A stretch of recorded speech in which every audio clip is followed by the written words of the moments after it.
Hello, everybody, and welcome back to the Popcorn Podcast, or should I say, the Halloween special of the Popcorn Podcast.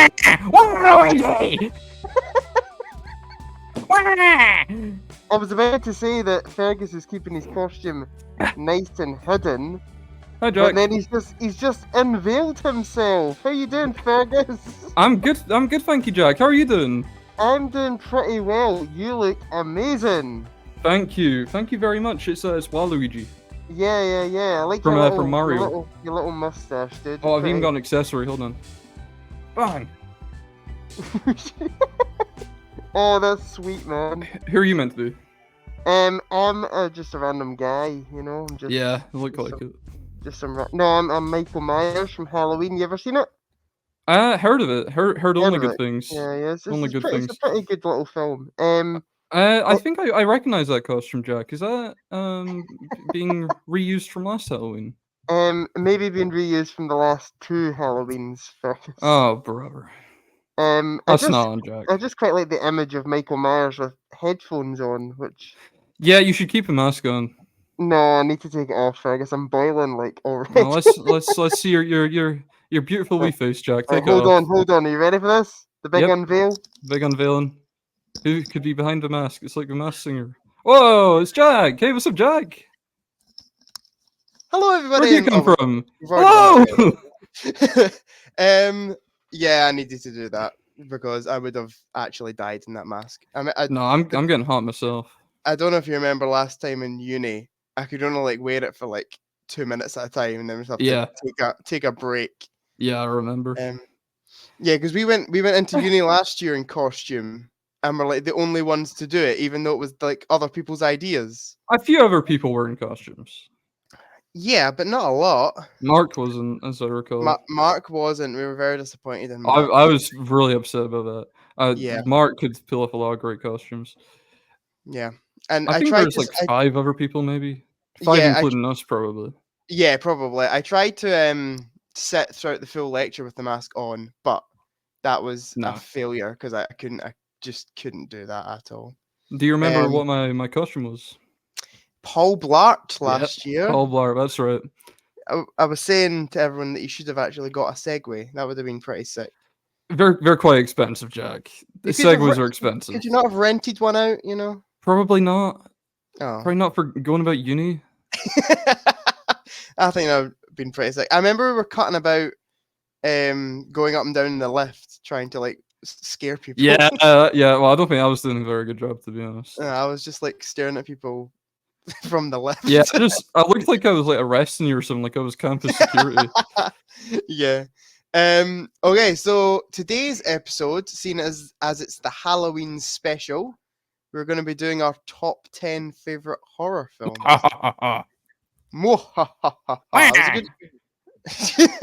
a good evil laugh, Fergus. Well done. Thank you, Jack. I was saying to you earlier in the week that it was actually quite difficult to work out what constitutes a horror film some places. Yeah, that's right. I went with the basis of if it has scared me, I'm counting it. What if it didn't scare you, but it's definitely horror? I mean, every single one of my top 10 scares me. Well, has scared me. Let me check my prediction. So then that's. Okay.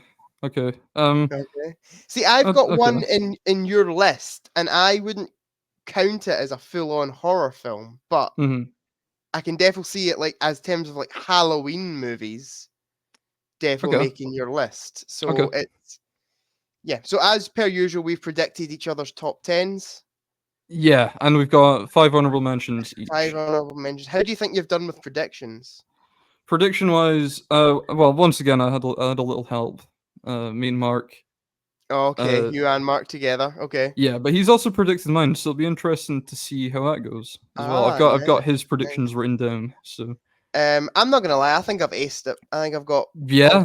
I think I've got all 10 of these. I doubt it. I think I've got all 10. I doubt you've got all 10. Will you be proud of me if I do? Yes. Yeah. Okay. Did you use Letterboxd to help out? Okay. Yeah. I used it for one, just because I couldn't remember the name of the movie. Sure, I was like, sure. and then I saw a 5-star rating on it from you, and I was like, oh well, there we go, sorted. Yeah, that would do it. Well, if Um, you get all 10 of mine, I will give you a treat when I next see you. But if you don't, yes. I will give you a trick. Oh, Yeah. okay. So Okay. I'll don't do get the it same. wrong. I'll do the same to you then. If you get Oh, all well, 10 of mine. I'll expect a treat then tomorrow. Okay. Do you want to do your honorable mentions first? It would be an honor. Honorable. Yeah, yeah. That's a good Okay, one. That's a good one. sure, yeah. Here's my Yep. my honorable mention list. Mm-hmm. Misery, Okay. I didn't predict that. Brain Dead, Okay. Mandy, Okay. Little Shop of Horrors, Okay. and Reanimator. Okay. None of them are on my predictions, so we're That's good. good. That's good to know. That's a good start. Good. Honorable mentions, Fergus. Thank you. Thank you. Reanimator's a good one. I know you really love it. Mhm. I like it. I think it's a good film. Don't love it as much as you, but I know you really adore that film. That is one I kind of thought about putting in your top 10 Mhm. out of all Makes of them. sense. Makes sense to do so. Little Shop of Horrors I almost put in as well, but Mhm. then I didn't. I put something else in instead. One of my favorite musicals for sure. I would say one of mine too. It's such a good film. If we ever do top 10 musicals, remember that. You'll definitely be Yeah. in that. Yeah, for sure. Okay, my honorable mentions. Oh, I thought we were going to talk about my other honorable mentions. Oh, I thought you've what? I just thought we could talk about them briefly. Oh, Oh, it's okay. sorry. I Let's just go. Let's go through them. yeah, let's go through them again. Next we got Mandy. Nicolas Cage movie, right? Tremendous Nicolas Cage movie. Yes, he's Never seen it. fantastic in it. You've got a Blu-ray, have you not? Yes, not watched it yet. So I think I bought it on your recommendation. Didn't watch it. No, you got it before me. Oh, I did remember I? watching a Bring Your Own Popcorn video. I think it was Christmas or birthday where you Okay. received it. So yeah, you need to get on that, Jack. Yeah, I do need to get on It's that. a great revenge film. Nicolas Cage is really brilliant. Okay, I'll definitely check that one out soon. Brain Dead. I only watched recently for this little horror challenge directed by Peter Jackson of Yeah, Middle Earth fame. It's one of Peter Jackson's like early films, right? Yeah, I believe so. 1992. Oh, okay. Sure. It's just really mental. Yeah. It's really stupid and really mental, but I love it. Cool. Yep. And Misery, obviously, fantastic film. Misery's phenomenal. Kathy Bates is steals the show. She deserved her Oscar. But James Caan is also very good in it, I think. Yeah, I think James Caan's a bit underrated in it, to be honest. I think because Kathy Bates is so good that she kind of steals the show a bit. But James Caan is phenomenal in that film. Agreed. They're both just fantastic. The fact that the two of them can like lead a film just like themselves pretty much is just insane. They're both amazing in it. Agreed. All right, we'll have your honorable mentions then. I can't do anything with these stupid gloves on. Okay, my honorable mentions. I have The Silence of the Lambs. Silence of the Lambs. Another one that I didn't fully know if it counted as horror. Yeah, I know a lot of people would consider it thriller. I think it's definitely horror, but I will say I had that predicted for you, Jack. So. Oh no! Spanner in the works. Doctor Sleep. Doctor Sleep. I thought that might come up, but I didn't have it predicted. Yep. Okay. That's good. I love Doctor Sleep. I keep telling you to watch it because I think you'll really enjoy it. But it's just it's a very long film. Yeah, Mark has a Blu-ray, so perhaps soon. Okay. Perhaps soon. I've got Alien. Alien, I had predicted as an honorable mention. Okay. Absolutely love Alien. It's one of those films that's just kind of grown on me over time. The first time I watched it, I was like, "This is really good," and then the more I've thought about it, I'm like, "That's such a phenomenal film." The way it builds tension is just insane. I've got Saw in my honorable mention. Have that predicted as an honorable mention as well. That's good. Okay, sweet. Yeah, we've done a full video on Saw. Yeah, I didn't. I thought after we talked about it so much, I didn't think it would come up again. Yeah, especially because we kind of criticized it. Yeah, so I thought maybe that might put you off it a little. Yeah, for sure. It's definitely an honorable mention though, and it has definitely been in my top 10 in the past. But yeah, I do love Saw. But I can't be bothered talking about it anymore because that video No. took us about 5 years to film. No, So honestly, fuck so. I can't bear the thought of it anymore. And my last honorable mention is Midsummer. Oh, Midsummer! I completely forgot Midsummer existed. That's good that I didn't think of it then. Absolutely love Midsummer. Brilliant Ari Aster film. Kind of a full horror film, kind of filmed during the day, which is interesting. There's hardly any night scenes in it. I think there's a few, but I think it's quite effective how you can actually make the day quite scary, which is I might be watching Midsummer tonight. It's on my October list. There's only like 3 more films, so yeah, might be watching it tonight. Yeah, it's very good. You'll enjoy. Are you doing I hope theatrical cut, director's cut? I have no idea. What's the longer one? Director's cut. Yeah, I'll be doing Director's that, cut. I think it's pushing 3 hours. Yeah, it's 240 or something like that. Yeah. I guess I'll be watching that. Okay, sure. Would you recommend it? That's the only cut I've seen. So right. Okay. I've never seen theatrical cut. Go with that then. Okay. You kind of recommend it. Yeah, for sure. Oh, it's such a great movie. You'll enjoy that one. All right. All right. Oh, wait, do you want to give us your number 10? That's upsetting that you had Silence of the Lambs as an honorable mention, but I'm gonna get the other 9, guaranteed. Okay. Guaranteed, I'm getting the other 9. So already your treats went out the window. Right, but I don't think you're getting one either, so I'm not jealous. Okay, fair enough. Okay, right. Number 10. Okay. I watched this film like nights ago. Nights ago. For the first time, I watched Climax. Okay, I don't have Climax protection. No, I didn't think you'd have Climax. That's why I didn't think you'd be getting that treat after all, Jack. No, Climax is really brilliant. I don't know if you know anything about it. So it's about like a party and like something gets spiked, right? And they all go mental. Basically. Yeah. It's about a dance troupe and their sangria gets spiked and it just descends into chaos over the course of a night. Yeah. It's directed by Gaspar Noé, I want to say that's how you say his last name. Who's quite controversial, I think, because he's done Irreversible and he's done a few other films, Enter the Void. Yep. But I think generally he's pretty well liked. I know he is a bit controversial. This is the only one of his films I've actually seen, so I'll need to get on the other ones. But I think it's really brilliant. It starts out quite odd. It's a bit disjointed. It starts with like all the characters being interviewed on TV. Oh, okay. And that goes on for quite a bit, and then it goes into like the studio credits, which is really weird. Okay. It's kind of all over the place to start with, but once it starts getting into it, there's these really brilliant like dance sequences, really well choreographed, and then once you kind of realize what's going on and the drink's being spiked, and the characters all start to realize that, it just goes into madness immediately. There's people like dancing about and shit. There's a boy who gets locked in an electrical cupboard. It's never been one that's crossed my mind as being horror. Oh, it definitely is. Definitely. It definitely is. It's not so scary, I guess, but it's just really like stressful. I feel, and it's very distressing. I was really like uncomfortable watching it.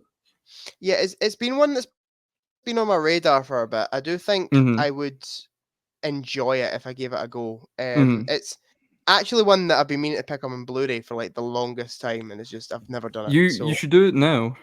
It's on Arrow Video and they've got a sale on, so it's only like £9. That's information banked in my head. That's how I got it. Yeah, that's definitely what I'm doing. But yeah, I've seen it in a few like top 10 lists on YouTube and stuff, and I'm like, that looked really like interesting. It's a cool concept for a film. Because they're trying to work out like who spiked the sangria or something. As best they can anyway. Yeah, unless they're under the influence, so they are. Yeah, it sounds really interesting, but I never knew it was horror. Yeah, no, it definitely is. Yeah, it's really freaky at points. Yeah, I thought it was it looks kind of like psychedelic, and I kind of get that vibe from it, but I would never have like looked at it and went, "Oh, that's like straight out horror." So it's interesting that you're saying that. No, I would definitely say it's horror. Yeah, I just really love it. I only seen it a couple nights ago, but I really want to rewatch it already. Yeah, I So, love it when a film does. You know, a film's mhm, good when that happens. Like when mhm. you really want to rewatch it. Yeah, it's one that I definitely need to watch. As I said, Mhm. it's been on my radar for a while, but it's never been one I've added to the collection. Like, You there's you no, d you definitely should. yeah, I definitely will. Like, it looks like a great film, and now that you've recommended it, it's another reason to watch it. I think the cast is, like, made up of professional dancers as well. Because I was looking for some of their filmographies, and a lot of them had, like, the Paris, Olympic, like, opening ceremony in Oh, their okay. filmography. So I think a lot because it's French film as well, so, Yeah. but it's also got Sophie Boutella is the main character, I guess, Hmm. and she's from, Kingsman. She's the girl that's got the legs with the spikes on them. Ah, okay, sweet. I didn't know she was in it. Yeah, she's very good. Yep. It's just a very, very good movie, Jack. I I gotta will, say, that's why it's in my top 10. I will need to watch it then, Fergus. I will need Great to watch. soundtrack as well. Yeah. Daft Punk's on it, Soft Cell. Ah, It's brilliant. nice. It's brilliant. Yeah, you're selling this. I got I got to watch this one. Is it long? 98 minutes. Oh, that's not too bad at all. Yeah. Yeah, give Uh, it a go. I'll definitely give that a go. I can't believe now that I think about it, I should have probably predicted it. I don't know if I just thought it was maybe too soon to put Yeah. it in like a top 10 for you. Mhm. But like, I remember talking to you about it. I think at uni briefly. Um, Might have done, yeah. like very briefly. I was like, "Oh, I saw you watch Climax," and you were like, "Oh, it's really good." Mhm. So yeah, I probably should have predicted it for you. But I'm now interested because one of my predictions has not appeared in your honorable mentions or top 10. Mhm. So that's going to be interesting to see what one I've just got like completely wrong. Yeah. Yeah, I don't know what it could be. Okay, do you want me to do my number 10 Go or ahead, Jack. Let's hear it. okay, my number 10. We're starting off with a film, and it may be strange that I've put this at number 10 Mhm. because I would classify this as probably the scariest film I've ever seen. The scariest film you've ever seen. Yep, and it's only at number 10. But Okay, that makes sense. it's Hereditary. Hereditary score. Had Yes, well that done, predicted. Fergus. Well done. Thank you. Absolutely love Hereditary. It is another one of those films where I watched it and I was like, that was really good. I was absolutely terrified during that film. And Mhm. then every time I've rewatched it since, I'm like, oh, I picked up in this little bit. I picked up in this little bit. Mhm. And it's just growing my appreciation for it. It Mhm. is so good. Once again, Ari Aster directs, who done Midsummer, which was one of my honorable mentions. Those Um, Afraid, yeah, he done which you that love. too. Your favorite movie of last year, I believe it was. Yeah, whatever you say, Fergus, whatever you say. Yeah, Beau's Afraid wasn't as good, sadly. I've not I seen it. used you might enjoy it. I would quite like to see it. It got real mixed reviews. Like it was either a kind of love it or hate it thing. Mhm. I sadly was on the real hate it side of things. I just feel like Hereditary and Midsummer both had like a purpose behind it, and Beau's Afraid, the purpose was kind of just lost on me a bit. I'm I sure was like, it's in there somewhere, Jack. it probably is in there somewhere, but I was just like, why has this movie been made? Maybe you'll get it on a rewatch. I'm not rewatching it anytime soon. It's like Oh, three, come 3 hours on. long, and no, I'm good. But yeah, I used to actually prefer Midsummer over Hereditary at one point. When I initially watched them both, But I now would it's just an now honorable mention. now it's just a normal mention. I would now say Hereditary is the better film. The performances in it are phenomenal. Yeah, Toni Collette's brilliant. Toni Collette is just absolutely excellent in the film, and also I can't remember the person playing the son in the film, but he's also Alex incredible Wolff. in it. Alex Wolff, he's phenomenal in it too. The full cast are insane. There's a scene where around a dinner table, Toni Yeah. Collette goes on like a 5 minute like screaming match. Yeah, it's brilliant. And It's really hard to watch, but it's it's a so good. brilliant scene. In terms of horror, it doesn't get much scarier than Hereditary. There's In my some really opinion. freaky bits in Hereditary. The I whole know like on you go. I don't wanna spoil any of it Yeah, for people who haven't seen it, but there's a bit I guess you'll know what I'm talking about with, like, piano wire. yeah. That is the most, like, really horrible thing I guess you only really hear it as well, It's like what you hear during that scene that's really horrible, I think. There's also a scene where Toni Collette does this weird like swimming move through the air. She like goes like that. Yeah. That's creepy as hell, man. I remember watching it and really enjoying it, thinking it was really creepy. And in the last like 15 minutes, I was like terrified. I was like hardly looking at the screen. Just some of the stuff, and Ari Aster does amazing things with lighting in the film, where Toni Collette's kind of hiding in the background, and it actually takes your eyes a little minute to adjust before you see her, and that in itself gives you a bit of a jump scare. It's like so effectively done. They do that a lot in the climax, not just with Toni Collette, but with other people as well. Again, no spoilers for the film, but that he does a couple times, I think. Yeah, and I love how the film, it never fully like, it's obviously got a bit of a twist in it, but it never fully embraces that. It kind of subtly tells it throughout the film. Yeah. And then by the time you get to the end, you're like, oh, this is what's going on. Without it having the whole, like, I don't know, like classic, like Psycho scene where the detective has to sit everyone down and tell everyone what happened in the film. It's very cleverly done. But yeah, I just absolutely love Hereditary. I really do. Hereditary's very good. On you go, sorry. It's okay. It's one that I was trying to rewatch this October, but I've not brought myself to do it again because I feel like it's genuinely the only film that like genuinely terrifies me, and I'm like, I want to watch it with another human being. Yeah, that's fair enough. Yeah. I watched it with my friend Mia for the first time. She showed me it, and she was like, "This is the scariest thing you'll ever see," and she was right. And then we watched it with our friend Sophie. You know Sophie? Yeah, of course. Sophie mentioned. And Mia's boyfriend Sam, and they pissed themselves laughing throughout the entire thing. Why? I have no idea. Ask Sophie next time you see her. She was dying laughing. I don't think there's one funny scene in the whole film. Especially in the last 15 minutes with the whole like Toni Collette standing like in the background and stuff. They were just like pissing themselves laughing. And I was like trying not to look at the screen. That's not funny at all. And of course, I also need to mention the whole allergic reaction scene in the car. Yeah. Oh, which is maybe one of the most tense scenes in cinematic history. It is so well done, and when the thing that happens, it is such a, you could like hear a pin drop in the genuine shock. Yeah, very good child performance there as well. Yeah, she's excellent in it. As I said, it's such a well cast film. Even like the dad, who isn't Gabriel in it Byrne, who isn't in it a whole lot. He's in it probably the least out of the four main characters. He's still really good in it. Yeah. It's just such a great film. Absolutely love it. And I know there's a lot of like outrage as well that Toni Collette didn't get nominated for an Oscar.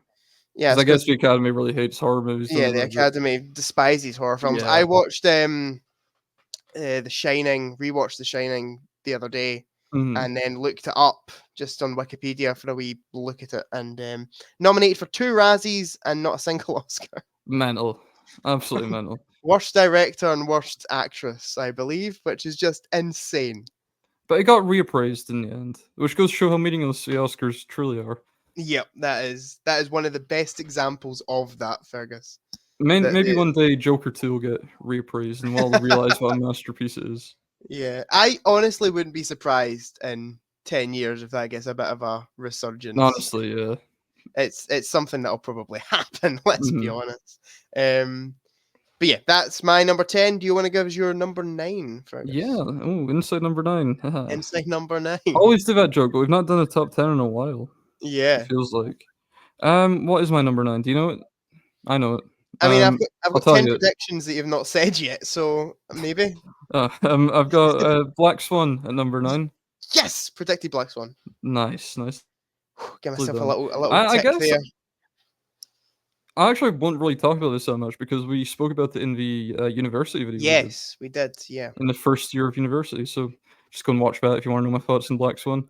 It's really brilliant. Only thing I'll add now is that I've watched more Family Guy since then, and Mila Kunis is Meg in Family Guy. So there you go. That's good to know. If I ever rewatch it, all I'm gonna hear is Meg. So yeah, I mean, I've spoken about it too, and my opinions haven't really changed on it. It's a really good film. Yeah, it's another one that maybe people wouldn't directly think of as horror, but it definitely is. Yeah, some of the sequences in that movie are terrifying. Yeah, I guess it's kind of a psychological horror. Yeah, I guess. But there are some like really freaky kind of body horror bits in it as well. You know, when she like pulls the skin off her finger and all that. Yeah, definitely. They're some of the best bits I think in the film. The kind of body horror bits, and they're really well done. And I will say, I think you might agree with this. I know you like Black Swan more than me. Yeah. One of the best endings to a movie maybe ever. It's a perfect ending. It is. The ending was fantastic. The whole third act, I think, is probably. It builds up so well to the ending. I love it. It's one that I definitely want to rewatch soon. I'll probably watch. You should. I should watch it maybe with someone. I think this time, rather than just watching it on myself. Yeah, but I'll show it to Sophie. She'll think it's like really funny and laughable. I would be surprised, Fergus. The amount of things that I've shown Sophie that are meant to be funny, and she's been like, "That was not funny." And then I show her Hereditary, and she's like, "That is the funniest film I've ever seen in my life." I'm like, "You can't win." She's got a good like sense of humor. To be fair, that like Yahweh meme was really funny. Yeah, that was a good one, right? yeah, good one, Sophie. Yeah, I guess that's about as much as I got to say about Black Swan, though. Just really love it. Go and watch Top 10 University or whatever that one was. What was it? What we watched University? Yeah, Year One, which is going to be better than the Year 2 one. I can already tell. Year 2 of uni is going to be brutal. Yeah. Yeah, and that's all we'll say about that for now. Yeah, we'll get to that next year. Okay, my number 9. Inside Number 9 is a film that I watched when I was quite young, probably a bit too young for it. Liked it, rewatched it in a re-release in the cinema. Absolutely adored it. I thought it was fantastic, and that is. I know exactly what this is. The Exorcist. Yes, knew it. Knew The Exorcist would be on there. The Exorcist is phenomenal, in my opinion. Absolutely fantastic. Again, we were just talking about good third acts. This film has a fantastic third act. I do think the film has built up a bit of a reputation that could leave people a bit disappointed with it. Yeah, that's kind of what happened to me, because I have heard for the longest time it's like the scariest movie ever made. And my dad was telling me like he watched it when he was a kid, and like he was crying and hiding behind the sofa and all that.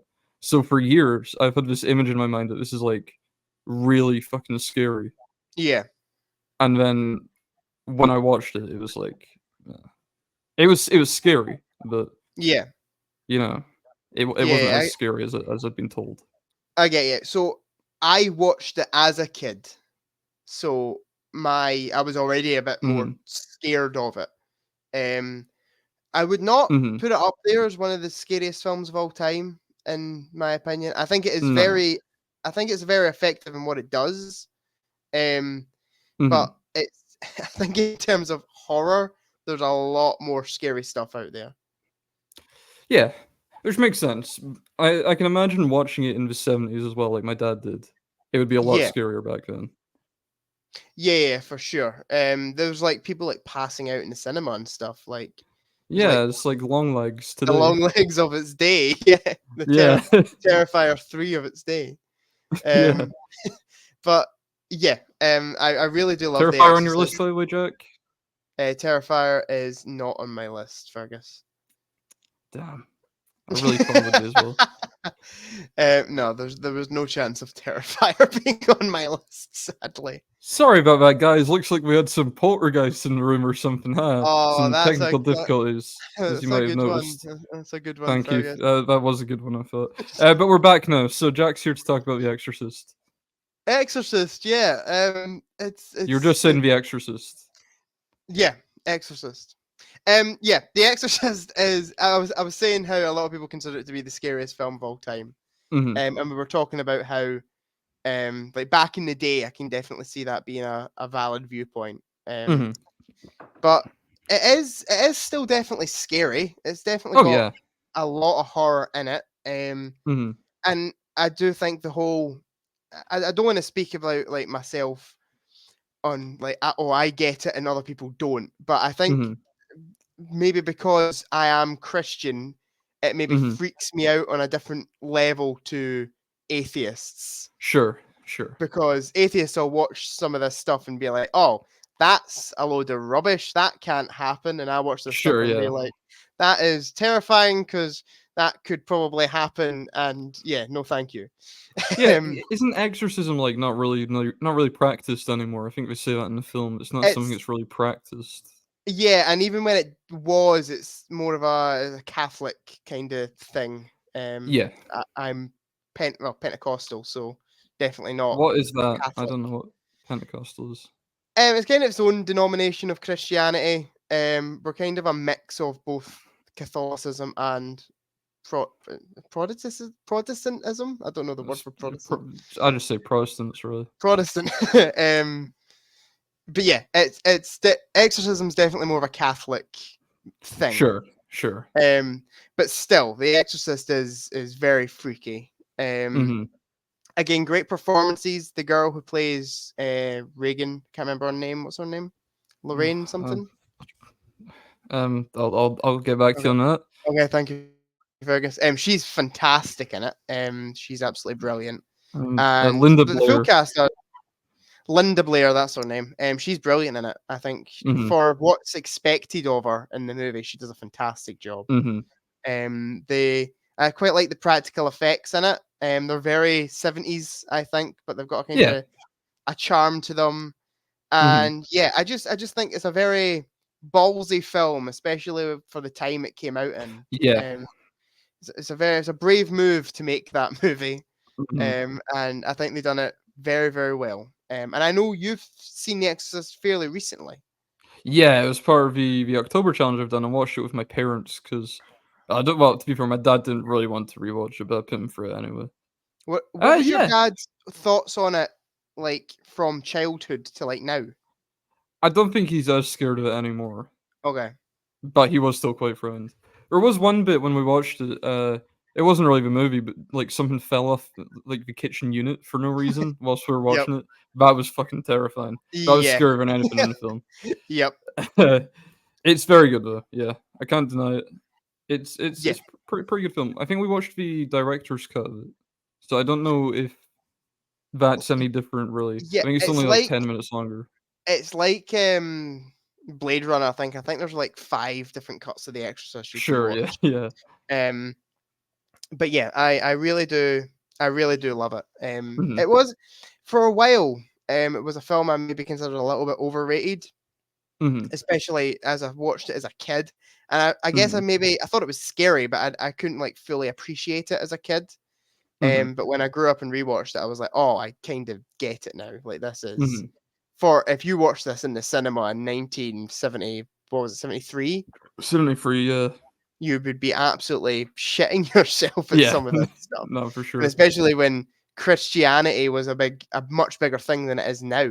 A lot of audience members would have been Christian. That would be absolutely terrifying for them to endure. I suppose quite a lot of people might have been offended as well at parts of it. Yeah, definitely. I mean, I think a lot of people walked out of it back in the day, which I kind of don't blame them. I can imagine seeing that at the time and kind of being a bit, whoa, I was not expecting something this graphic to be shown to me. So I kind of get I kind of understand people walking out, but it's still like, it's such a good movie. I just love everything about it. And that is my inside number 9, Fergus. So there you go. Fair enough. Let's see what my inside number 8 is. Should I read out what Mark predicted actually? Whilst we're here. Okay. Because I wanted to see how many he's got so far. So, actually, I'll do it at the end. I'll do it at the end. Okay. Okay. I'm just having a look. Okay, he didn't have this one. Oh no, he does have this one predicted actually. Okay. It's 1997, I think. Funny Games by Mikhail Haneke. I've got Funny Games. You have got Funny Games, brilliant. Did you get that like off the bat at all? That was the one I had to letterbox and remember the name of. Okay, I thought it might be, yeah.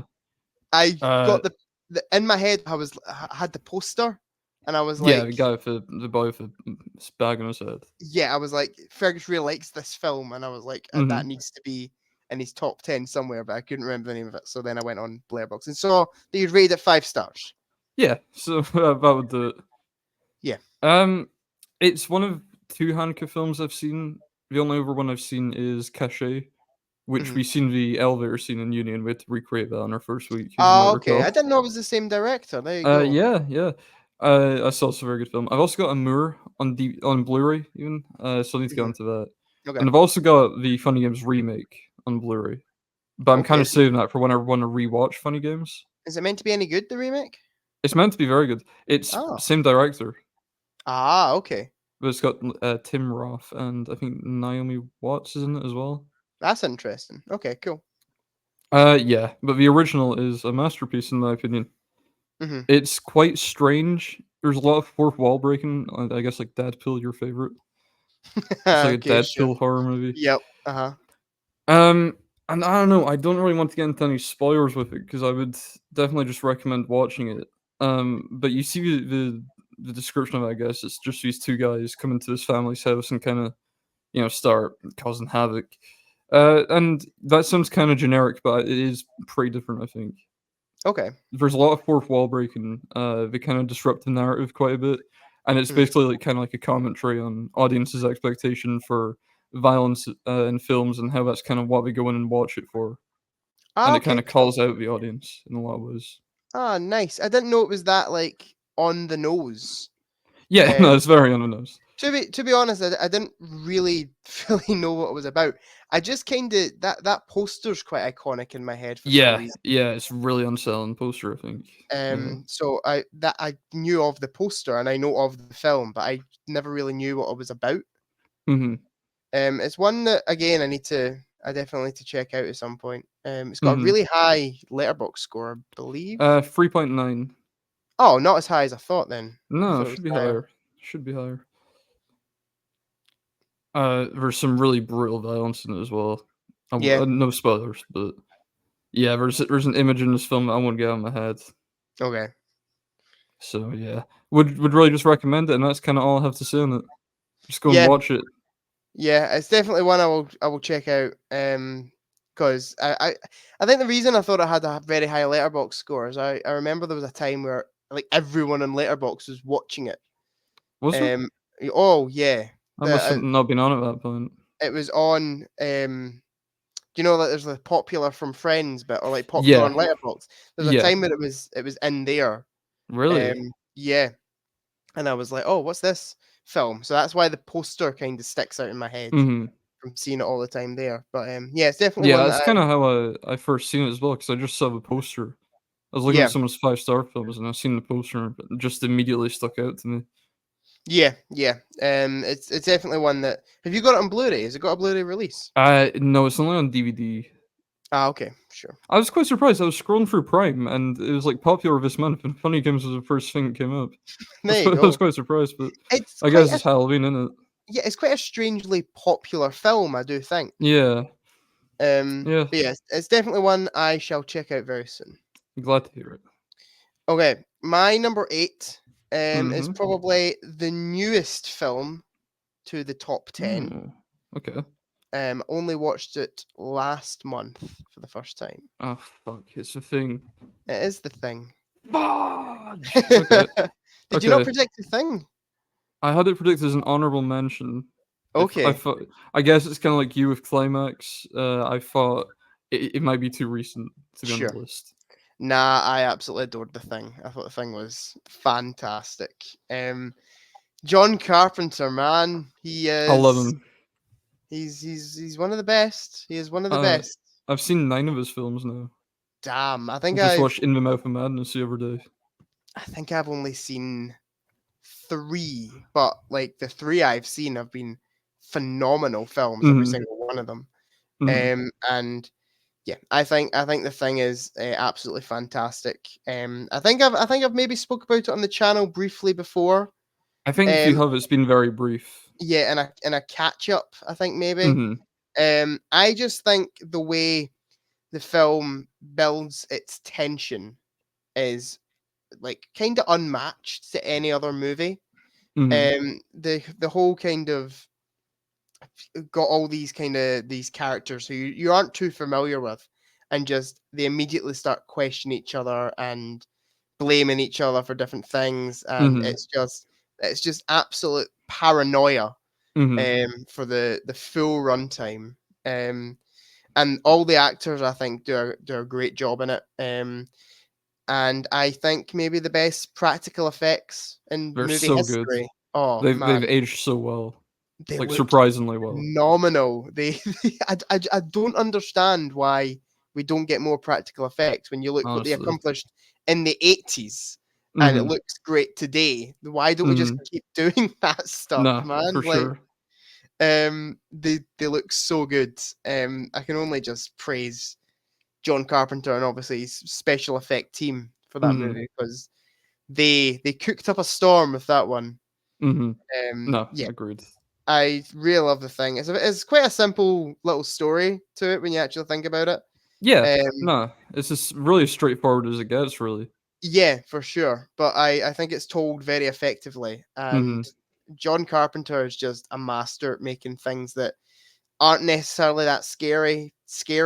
Mm-hmm. Like like the whole dog in the first like 20 minutes of the film, which is a friendly looking dog, but you're Yeah, I'd you're trust terri him. I'd let that you're dog into my house. but the way it's filmed, you're terrified of this fucking thing. Like, Yeah, especially as it goes along. yeah, it's just I think it's just incredibly effective and Mm. actually really scary. I think one thing I wasn't expecting was it to be as scary as it is. Yeah, I shit myself when we were like testing the blood, and it like leaked out of the dish. The one that got me was the defibrillator bit where Oh, sure, yeah, chest opens up. That got me. I was like, yeah. that's scary, man. Mm. Um, but yeah, I really do think The Thing is absolutely phenomenal. Mm-hmm. And I think it might be making a little appearance maybe on your list in a little bit. So I won't say too much I more, because wouldn't. we'll Well, yeah maybe you should. we'll talk about it again soon, I think. No, But we will not. oh, we Okay. won't. No. The Thing's not on your list. Nope. What? Not even an honorable mention? It was pushing it. There's a lot of films that were pushing honorable mentions, Jack. It's tough. I like horror movies. I thought The Thing would be top 5 material. Mm, it's very good. It's like top 20 Okay, material. It's definitely that's top 20. interesting. That's interesting. It could actually That go top 15. I just wanted to talk about Brain Dead, really. sure. That's kind of all I've got to say about The Thing. It is really phenomenal. Practical Mhm. effects are amazing.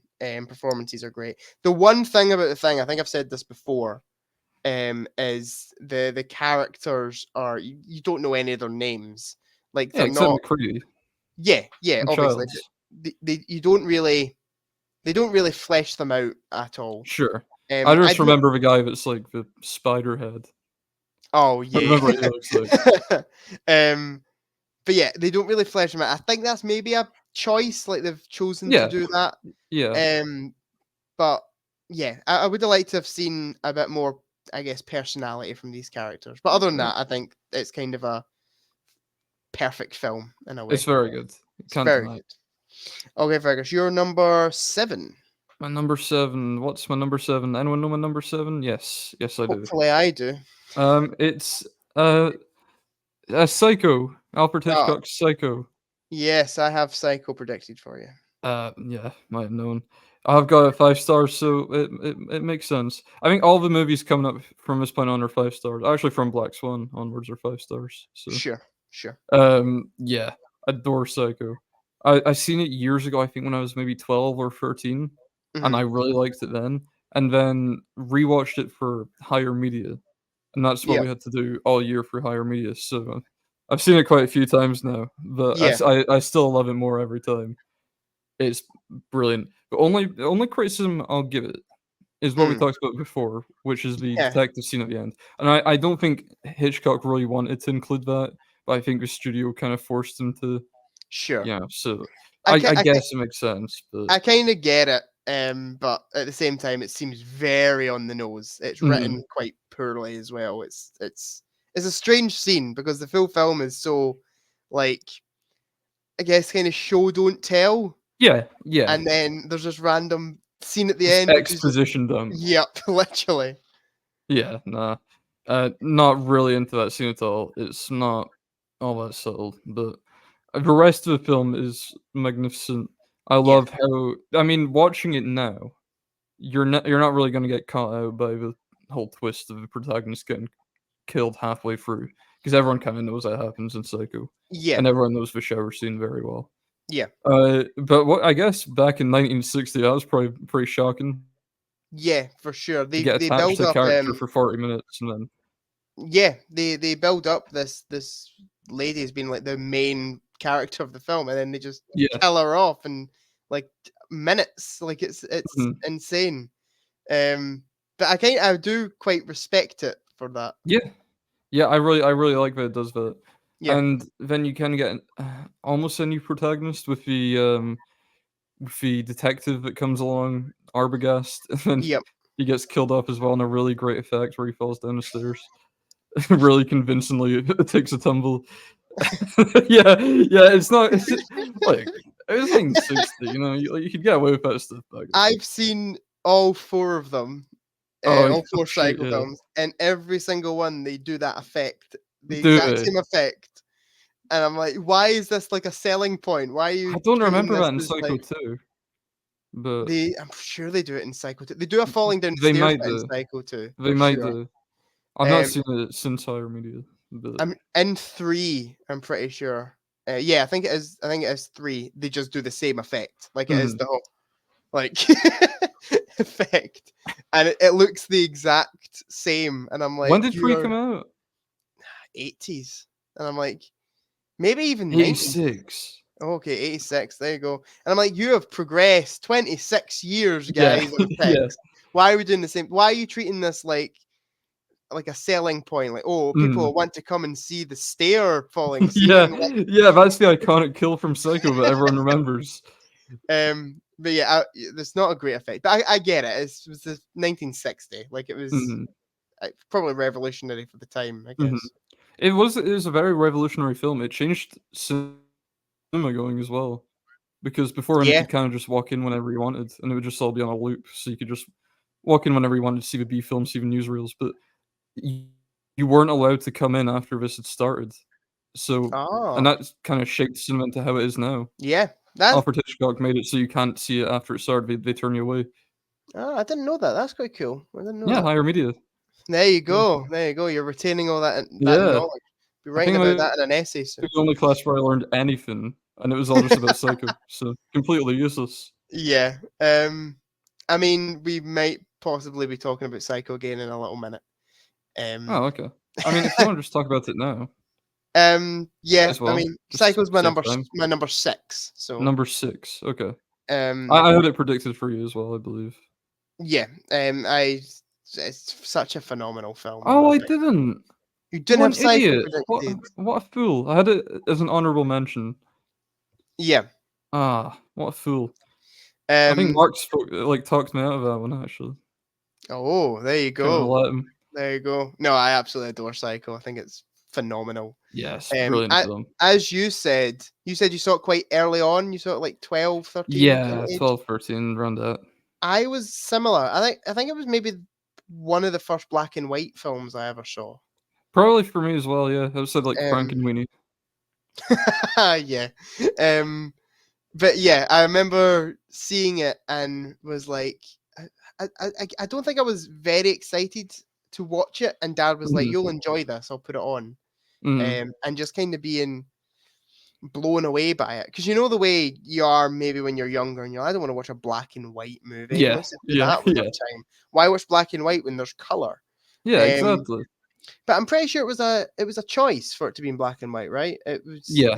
He could have filmed it in color. I think maybe down to budgetary issues as well. Okay, sure. But yeah, I mean, they famously used like chocolate sauce for the blood in the shower. Yeah, Stuff yeah. like that. So I guess it worked out in the end. I think the black and white actually works quite well for it, to be honest. I think the black and white looks quite beautiful, actually. Yeah. It's a really beautiful shot film. It's phenomenally shot. And I genuinely think Norman Bates is maybe one of the best horror characters ever. Yeah, it's brilliant because I think you do kind of figure out where it's going after a certain point, but he still plays it so well where you think, could he really be a murderer? I mean, he has little outbursts, and you're like, yeah, well, he definitely could.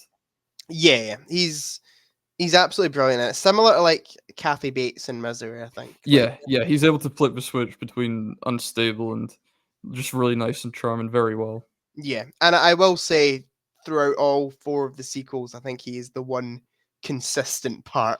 I'd imagine so, yeah. Wasn't It Vince Vaughn that played him in the shot-for-shot Gus Van Sant remake? Yeah. Good, because I look at Norman Bates and I go, I know who should play him. Vince Vaughn of Dodgeball fame. We should watch it. We should watch the shot-for-shot remake. I'm down. I'll watch it at some point. I've got it on DVD. It just seems like such a pointless thing to do. Yeah, Gus Van Sant as well, who's like a big director. Yeah, it's weird. This is a strange thing. Anyway, let's talk about The Good Psycho. Yes. No, it's a very good film. Again, one that I rewatched recently, and it jumped up in estimations for me. I think I had it maybe a 4-star, and it was actually very close to 5 stars on a rewatch. I'll put it at 5. I put it at 4.5. I think the only reason I put it in 4.5 is that exposition scene at the end. Yeah, like, no, that would do. Guys, come on. Yeah, we know what's happening. It's fine. Yeah. We got this. Yeah. But yeah, it is phenomenal. I absolutely adored it. And that was your number 7, right? Number 7, yeah. That was my number 6. So a little bit higher than you, but I think we're both kind of on a similar level with it. Yeah. Both phenomenal. I think it's a phenomenal movie. Yeah.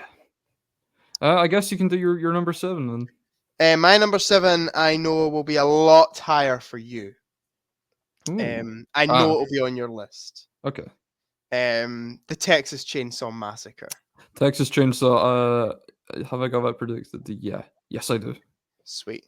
Where is it on your list out of interest? Because I know it's on there. Number 1. Number 1. Shouldn't be surprising because it's number 6 in my top 10. Yeah, I believe. I thought it might be definitely up there for you. I didn't know if it'd be number 1 or number 2, but I knew it'd be up there for you. I guess we can talk about this one at the same time as well. Yeah, I'll just jump in here because I mean I don't really have anything to say about it. We already spoke about it in our top 10. Yep. Video, and I'll be the same for another film later on actually. But yeah, we spoke about Texas Chainsaw before. I guess you can tell me why you'd like it, Jack. I love the Texas Chainsaw Massacre. I think again it is the atmosphere that the movie creates. I think is absolutely brilliant. Toby Hooper is fantastic behind the camera. Yeah, and the whole obviously there's the infamous thing of he meant for the movie to be a PG rating. Yeah, there's that whole I don't thing. see how. Yeah, and that's why there's not a lot of swearing. There's not a lot of blood in the film, but I think not showing blood actually makes the film 10 times scarier. Yeah, he's not going over the top of it at all. Yeah, I feel like when you go over the top gore, there's almost like a release of tension in a way, whereas there's like hardly any gore in this. I think the goriest scene is a bit where a woman's put in a meat hook, but you don't even really see it. And I think that's even creepier. Like, and maybe as well when the guy gets chainsaw put through him as well in the wheelchair. I guess spoiler for Texas Chainsaw Massacre. Yeah. And you've obviously got the bit where he like cuts his hand open and stuff. Like, stuff like that. But it is actually quite psychologically terrifying when you think about it. The whole dinner sequence, which I think I've spoke about on. I know I've spoken about it on the channel before. I think I maybe spoke about it on the podcast before as well.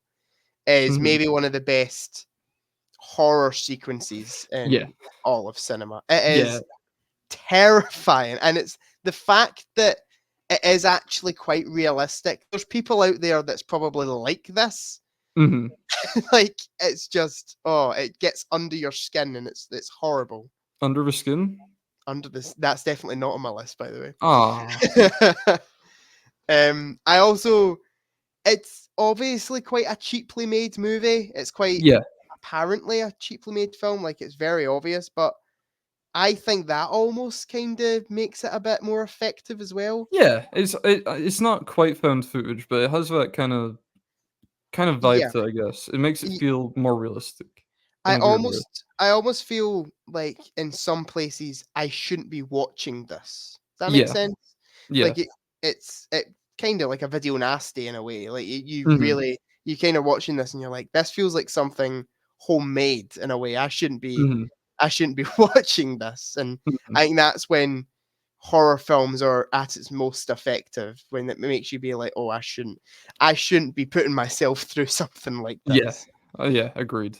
But even like the effects on the grandpa, I think are so they don't look particularly real. No, but, it's a bit corny, yeah. But it's kind of creepy in a way. Like it's just, I think it's so well done. No, agreed. It was a horror film I watched quite young. Well, not that young. It was only a couple of years ago, but it really got me into horror, I think, because I was sitting there the whole time again thinking I shouldn't really be watching this. Yeah. And also there's this like almost a jump scare in it, I guess, when Leatherface like first shows up, just because I was fully not expecting it, because the guy kind of goes into the house and he just walks up and suddenly he's there, and there's no like music building to that or anything like you'd expect it to be. It's not a long build up to it at all. He just kind of runs up the hall and then suddenly Leatherface appears at the door, and I fucking shit myself at that. It's very cleverly done. Also, I do kind of appreciate there isn't actually a lot of jump scares in it. No, it's no. definitely Aside from that one, really. Yeah, in the forest as well.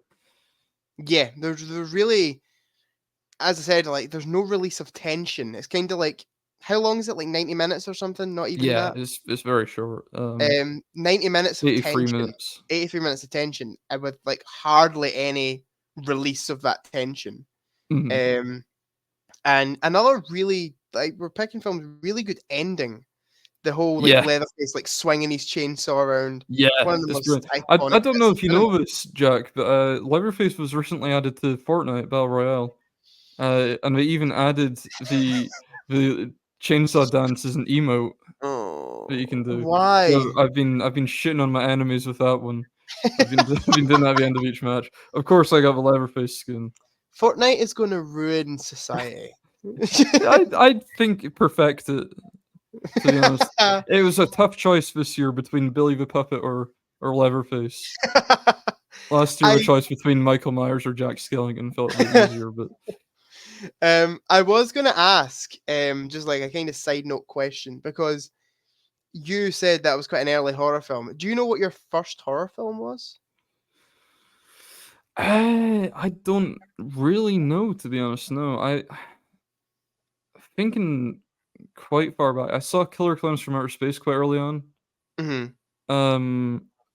I guess Ghostbusters, not really horror. It's a horror comedy, but that's probably the earliest thing I can think of that I would have seen.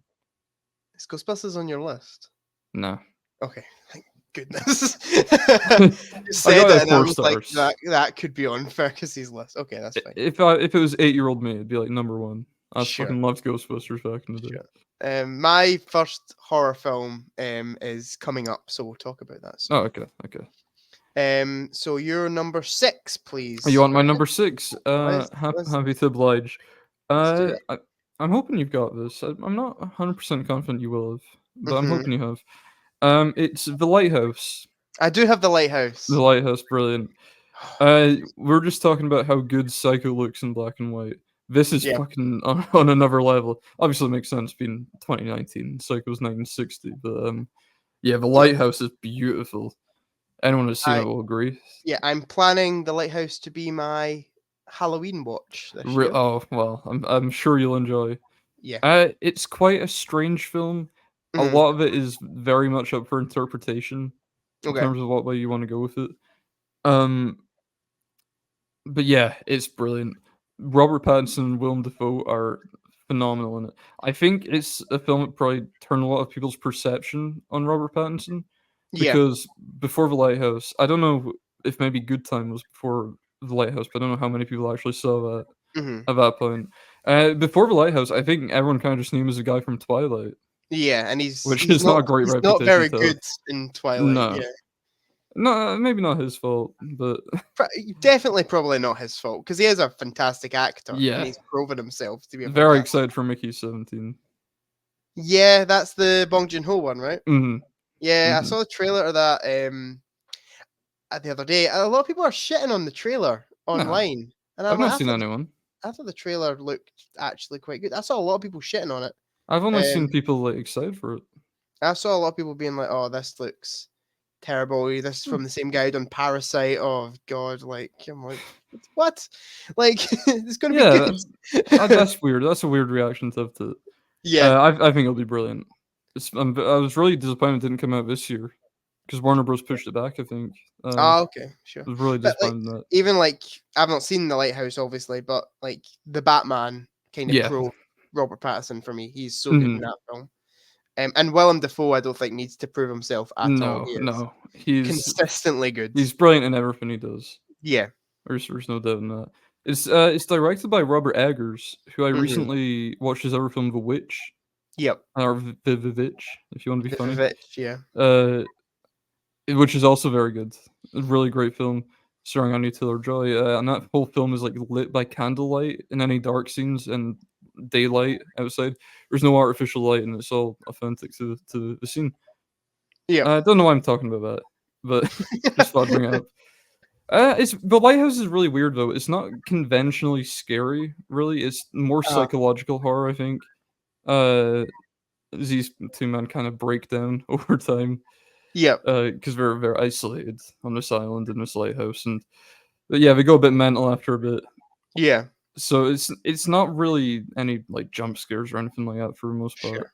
Yeah. But it's just really brilliant. It's kind of just watching two very talented actors act. Yeah. And I love it. It's brilliant. That's brilliant. All I've got to say about it. I'm so excited to watch it. It'll be my first Robert Eggers movie as well. I can recommend The Witch to you afterwards. I've not seen The Northman yet. I was going to say, this is, what was it, 2022 The Northman came out? I believe so, yeah. I originally had tickets to go see The Northman in cinema. Mm-hmm. I can't remember why I had to cancel, but I cancelled it. So I never ended up seeing The Northman, but that would have been my first Robert Eggers movie if I had went to see it. But I think all of these films get quite good reviews, right? Yeah, I believe so. I think The Lighthouse is generally the favorite, which makes sense. But also his new film Nosferatu is coming out soon. I'm excited for that. I'm really excited. Have you seen the trailer for it? Yes. It looks brilliant. Yes, I'm so excited. I think it is actually quite a good idea for a remake, to be honest, because when did not the original Nosferatu come out? 1922. So I think it's due a little remake there. Apparently, there's a scene with Willem Dafoe. It was filmed with 1,000 live rats. So nice. I'm excited to see that. But yeah, I will definitely be watching The Lighthouse for Halloween. I think that is the one I've picked out as being my Halloween watch this year. Because it's been on my watch list forever. And who knows, it could maybe get added to this list after I've seen it. I hope it does. I really hope it does. I think you'll enjoy it. Okay, my number 6 was Psycho. Yeah, we talked about that. So do you want to just take it away with your number? Wait, was that your number 6? That was my number 6. Do you want me to do my number 5 or do you want to do your number 5? I'll just do my number 5 if you want. Okay, let's hear it. Happy to do my number 5. Just mentioned this a couple minutes ago. Quite an early horror film for me. Killer Clowns from Outer Space. Damn it, I don't have Killer Clowns. Okay. How did you not get Killer Clowns? I'm sure there was a time where I told you it's my favorite horror movie. I don't know if we were counting it, Fergus. What do you mean? Is it not like proper comedy? It was scary when I was a kid. You messaged me and you said I'm not counting Shaun of the Dead, so I assume the reason I'm not doing Shaun of the Dead is because we speak about that film a lot, and I will just say now it would be my number 1. Okay, but I just I felt like that's boring. I'm Okay. sick of talking about Shaun of the Dead. Gets too much attention. Sick of it. No, I don't have Killer Clowns, but it's another one that I really want to watch. Yes, well, I think the Blu-ray came out just yesterday, HMV. So yeah, I definitely need to pick it up. Yeah, I think I should as well. Maybe go with Mark someday to go and get it. That'd be good fun. It's a very silly film. It's the definition of a B movie. Yeah, but like on purpose. It's yeah, intentionally silly. It's called Killer Clowns from Outer Space. yeah. It's a really really stupid movie, but I really adore it. It's got some really creative kills in it. For a star, I don't know if you've seen any of the film. I haven't. I know the general. I mean, the title's pretty on the nose, but Yeah. I know the general gist of the movie. Mhm. But I haven't seen any clips or anything from it. Just imagine the most generic, like 1950s horror B movie where Sure. something comes from space, and then it's a small town. The police aren't doing anything. It's basically that. Sure. It's basically just that, but Yeah. it's really having a good time with it. I also think the practical effects are really good because the directors are special.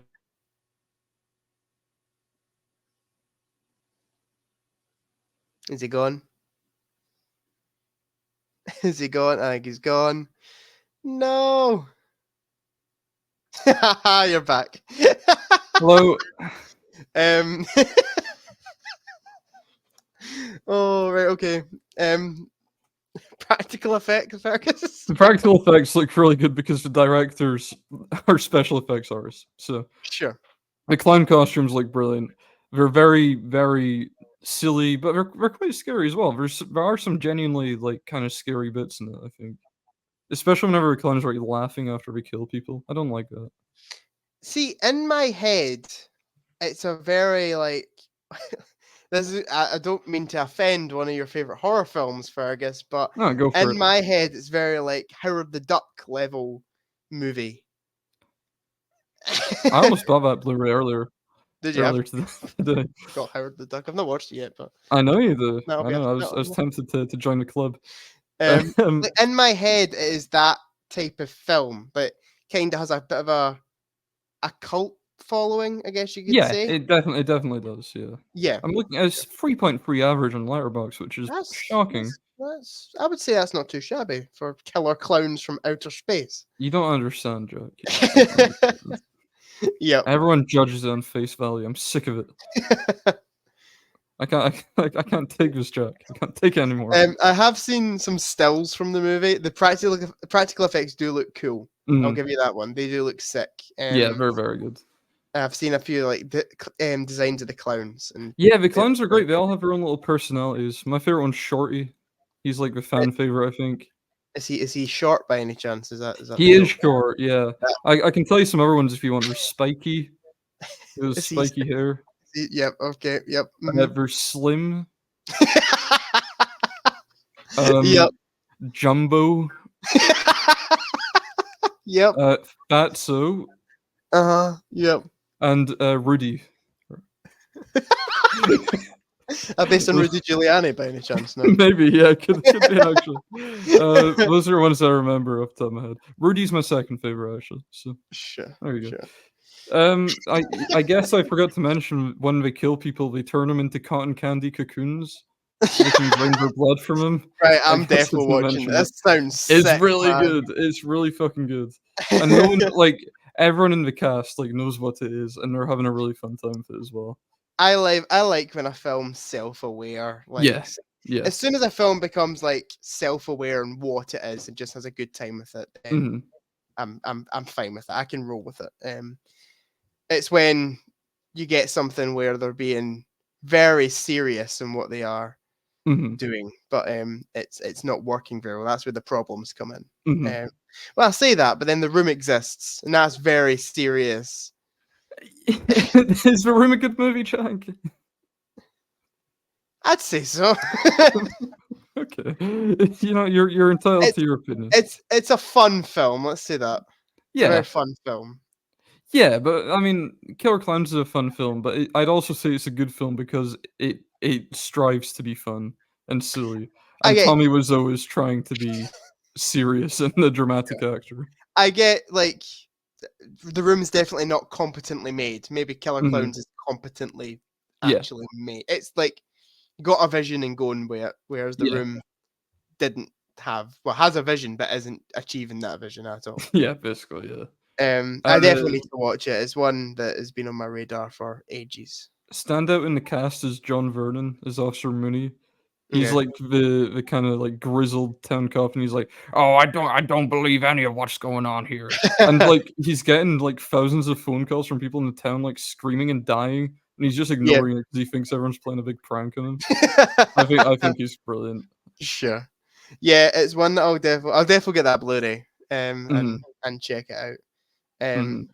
It seems like it'll be a lot of fun. I don't know if it'd be a good one to watch like with another person rather than I think so. But yeah, I'll definitely watch it. Has that director done any other movies? It's done by the Kyoto brothers, so I don't actually know. My letterbox is failing me. So rip. I don't actually. It's directed by Stephen Kyoto, who's done apparently Alien Xmas, The Beast from Egg, Sludge Grubs. Yep. What is this? Afrita Danny. Land of Terror. Yeah, I think maybe he pulled it off with Killer Clowns from Outer Space. I don't think we should go delving into his filmography too much. Okay, my number 5. Absolutely adore this film. You'll definitely have it predicted. Halloween, naturally. Halloween was pushing an honorable mention for me, to be honest. Yeah, I did have that predicted for you. Sure. It'd be hard not to. Wait, do you say you don't have Halloween in your list? It's not on my list. No. Fuck, Fergus. I told you everything's a 5-star from here on. I thought you gave Halloween 5 stars. No. Shit. Okay. Fun. Halloween. Love Halloween. Rewatched it very recently. And I think the thing I love about Halloween the most, and I wrote this in a little letterbox review, is Can I read it? If you want. The way it deals with the theme of evil. Yeah. Yeah. The whole concept of evil. It's probably the best use of that in a movie ever, in my opinion. The fact that they've got this character, Michael Myers, who is just the embodiment of pure evil. I think that is very clever, and they do a lot of cool stuff with that, in my opinion. And I love how the second one kind of fucks us a little bit. I know you haven't seen it, but you maybe know the little twist that they do. They try and connect Michael to Laurie Strode, and sure, yeah. I think you've told me about that before. I think because we talked about like favorite franchises or whatever. Sure, yeah. It just ruins it a little bit. I love how Michael Myers has no motive in the first one, apart from the fact that he enjoys killing people. And then the second one makes it this whole like revenge plot, and Michael is purposefully going after Laurie Strode. Sure. And I'm like, that makes no sense, man. He hardly even like goes after Laurie Strode in the first one. Like, yeah, sure. And I guess that's kind of like what the remakes are as well, isn't it? He's going after her in the newer films as well. Yeah. But yeah, I kind of love the film because once again, it feels like it really could happen. Like you get people out there are just pure evil and they just want to cause as much carnage as they can. And yeah, it's just that's really freaks me out because it's quite a realistic film. Apart from the part where he stabs a knife into a guy and puts him on the wall. But that's really cool though. It's really cool, but that could not happen. I do love how he stands back and like tilts his head like a dog. He's really proud of it. But yeah, I really do adore Halloween. I think it's fantastic. No, I love Halloween as well. It's very, very close to getting honorable mention. I actually did have it down for a little bit. I don't know what I Yeah. replaced it with, but I really adore Halloween. I watch it every Halloween. I'll be watching it in a couple days. Sure. It's kind of become a tradition, except for 1 year where I had to watch Insidious, and that was shit. It's a good one for Halloween. To be fair. I also think there's something. I guess I don't feel it much anymore, but there was something as a kid about Halloween night that was quite eerie, and I think it really captures that feeling quite well, especially with the kids in the movie. And like the fact that they're sitting down watching TV, carving pumpkins, like it just captures Halloween night very well. Yeah, I think it is really genius. And once again, John Carpenter, who we've already spoke about, who is a phenomenal director and who I absolutely adore with all my heart.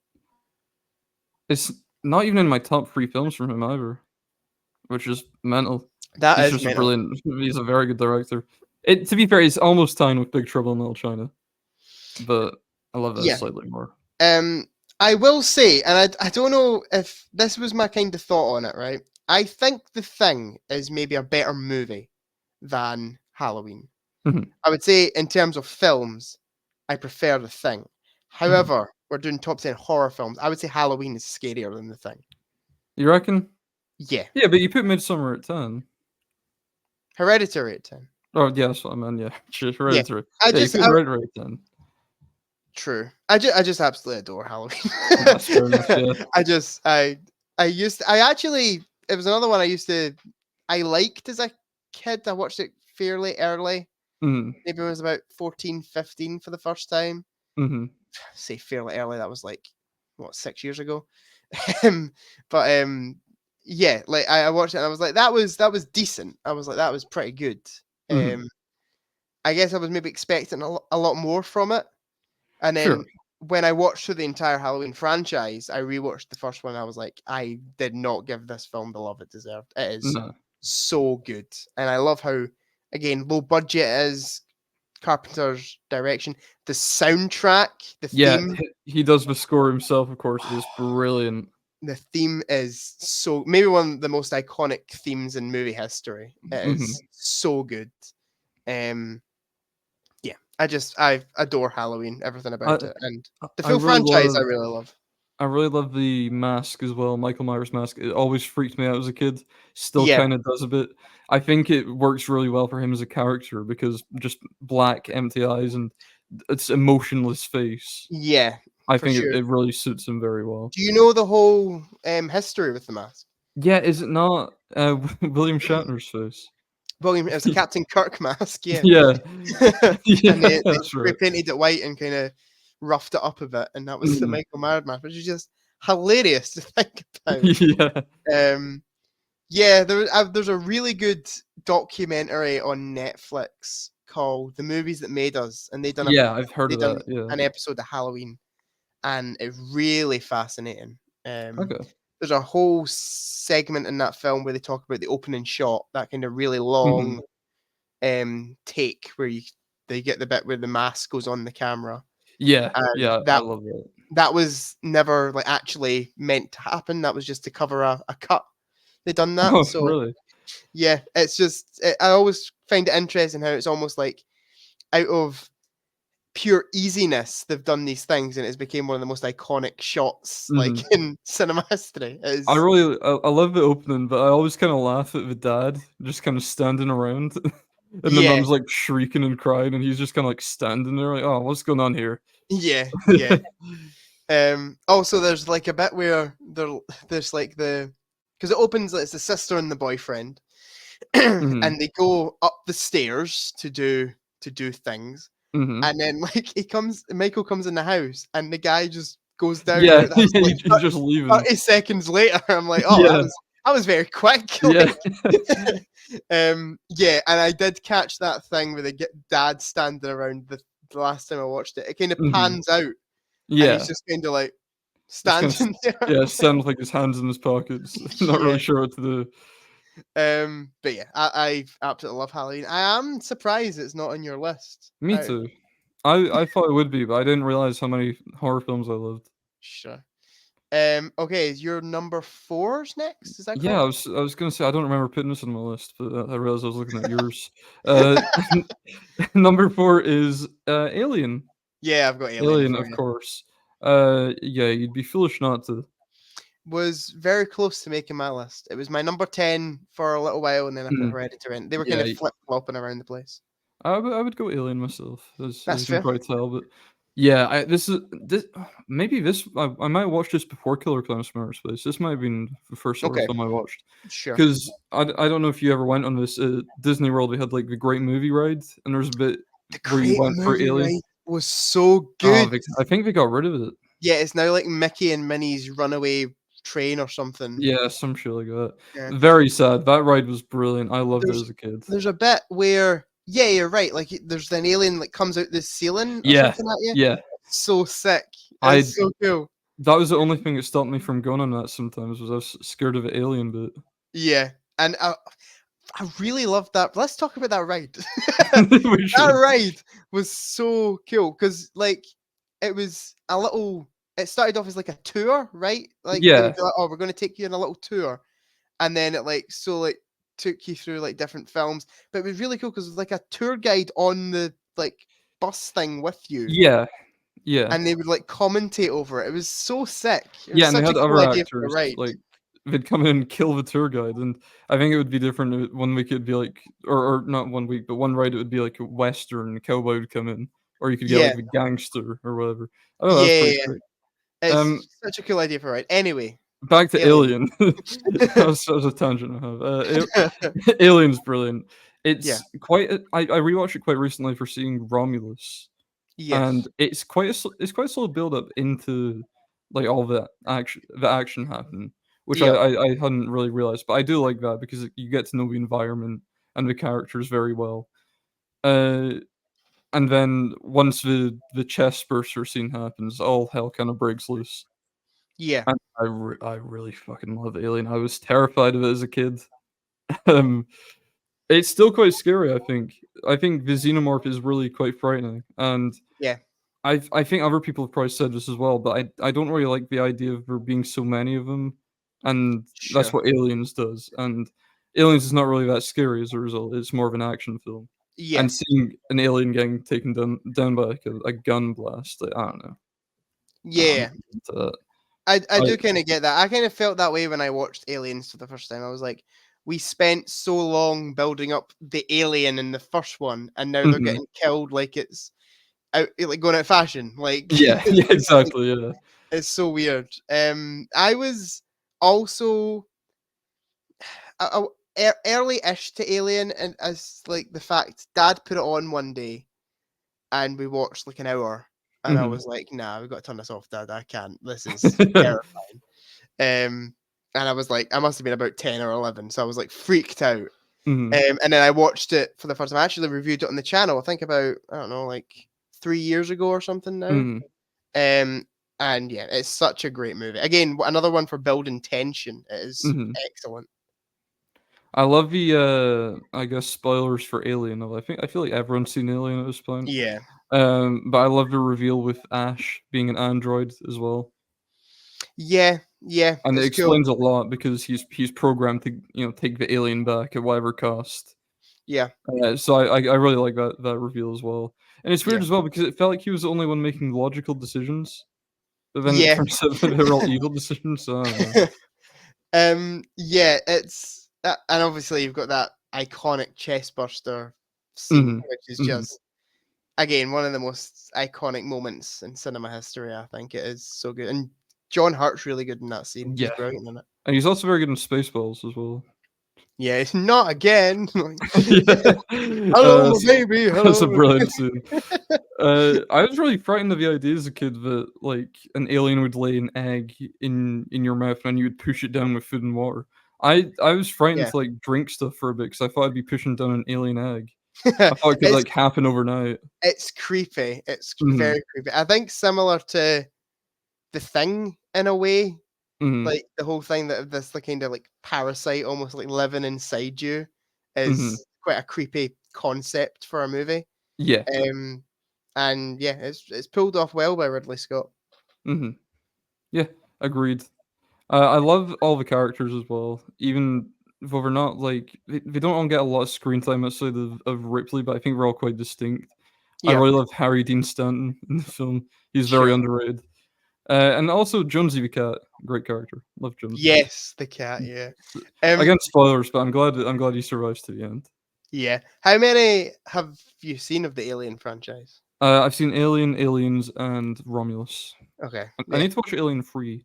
I think it's on Disney Plus. I wouldn't bother personally, but yeah. I know you. I think you like it a bit less than other people do, but it's not generally that well regarded anyway. David Fincher directs it, which is Yeah, just that's why I kind of want to watch it. mad. Because there's a scene in this film, in Alien 3, where the CGI is so bad, like it is actually terrible. Like And the then Saw toilet. yeah, pretty much like on same level as Saw toilet. Jesus. And then it cuts, like the next scene is a scene where the alien's like right up in Ripley's face, and it looks phenomenal. And I'm like, just guys, either be bad or be great. Like, Sure, be yeah. consistent. Yeah, we'll talk about Alien 3 when you watch it. I liked it a bit more when I first watched it, and then when I've thought about it more, I'm like, yeah, that wasn't great. Same with Alien Resurrection. I liked it a lot more when I first watched it, and then I was like, this isn't that great. But I'm like, how many times can you do the concept of alien running about spaceship killing people? I think every film should be like that. Well, that makes one of us, Fergus. You got anything else to say about Alien? Not really. Just think it's absolutely fantastic. Very nostalgic for it too. So. Me too. I think it's a really great movie. My number 4 is that film that I was talking about earlier. My first horror film that I ever watched. Scream. Scream. Got it predicted. Yes. I will say this is going on a complete tangent. I just want to know your thoughts on this, right? Because I ran this list by Dad, and he was confused why I didn't have something on my list. And I was wondering if you would consider it a horror film or not, because I don't. 1 Hour Photo. Probably not. No.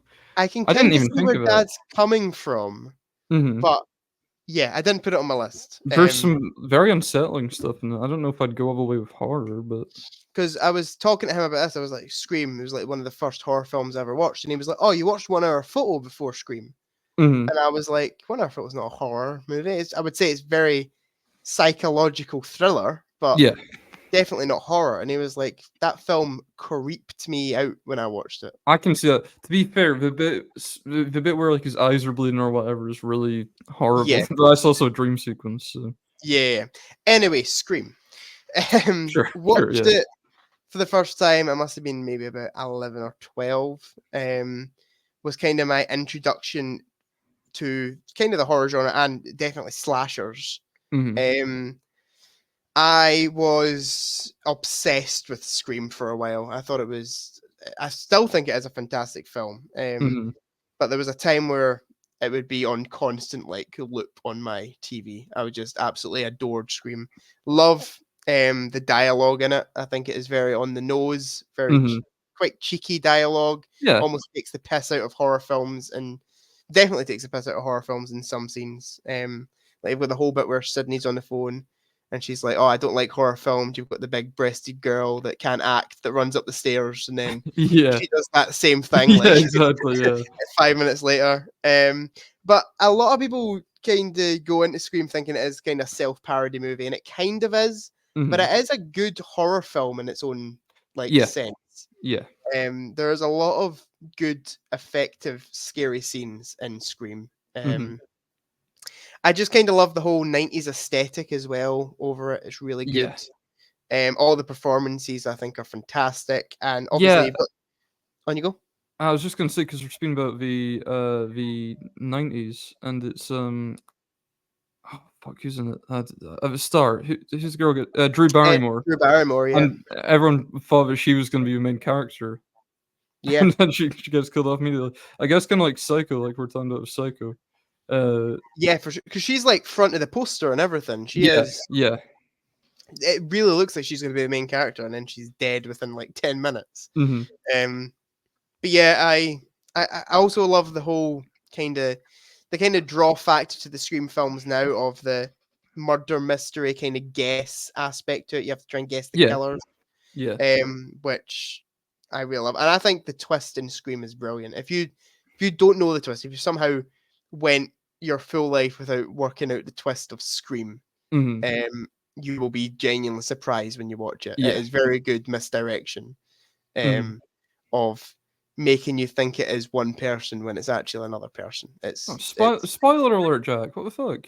Well, sorry, but Scream came out in the 90s. Like, you just said if you somehow managed to avoid it, and now you're just telling people. I didn't say who it was. Well, anyway. I think Matthew Lillard's very good. Matthew Lillard is very good. The full cast are brilliant. Yeah. Really good. I love, why can't I remember actors' names? The guy who plays Dewey. David Arquette. David Arquette is fantastic in it. I think Dewey's he's my favorite character. Yeah, I love Dewey. Yeah, me too, man. He's my favorite thing about like the full Scream franchise for sure. And yeah, it's a really great franchise actually. So I hear. Fuck Scream 7. Just gonna say that. Yeah. Scream 7's not looking like it's gonna be the best thing in the world. We'll not watch it. But I honestly wouldn't say there's definitely worse Scream films, like Scream 3 and Scream 4 are definitely low points for the franchise, but they're all good in kind of their own right. And they all try and kind of critique a different thing about cinema. Yeah. Which is quite interesting. Like Scream, the new Scream, Scream 5, I'll call it. Kind of does the whole like critiquing of like Letterboxd users and stuff like that, which I found quite interesting. Us. Yeah, us. The Critique the Popcorn podcast. It takes the piss out of us pretty much. Brilliant. But yeah, they're really clever films. I think the first one for sure is the best. Is Jack Quaid in Scream 5? Jack Quaid. Yeah. It's Jack Quaid. The name rings a bell. From The Boys. Yes, he is. Yes. Oh, yeah, okay, I might watch it then. He is in it. Scream 5 is really good. I really love Scream 5. Scream 6 as well. They're all really good.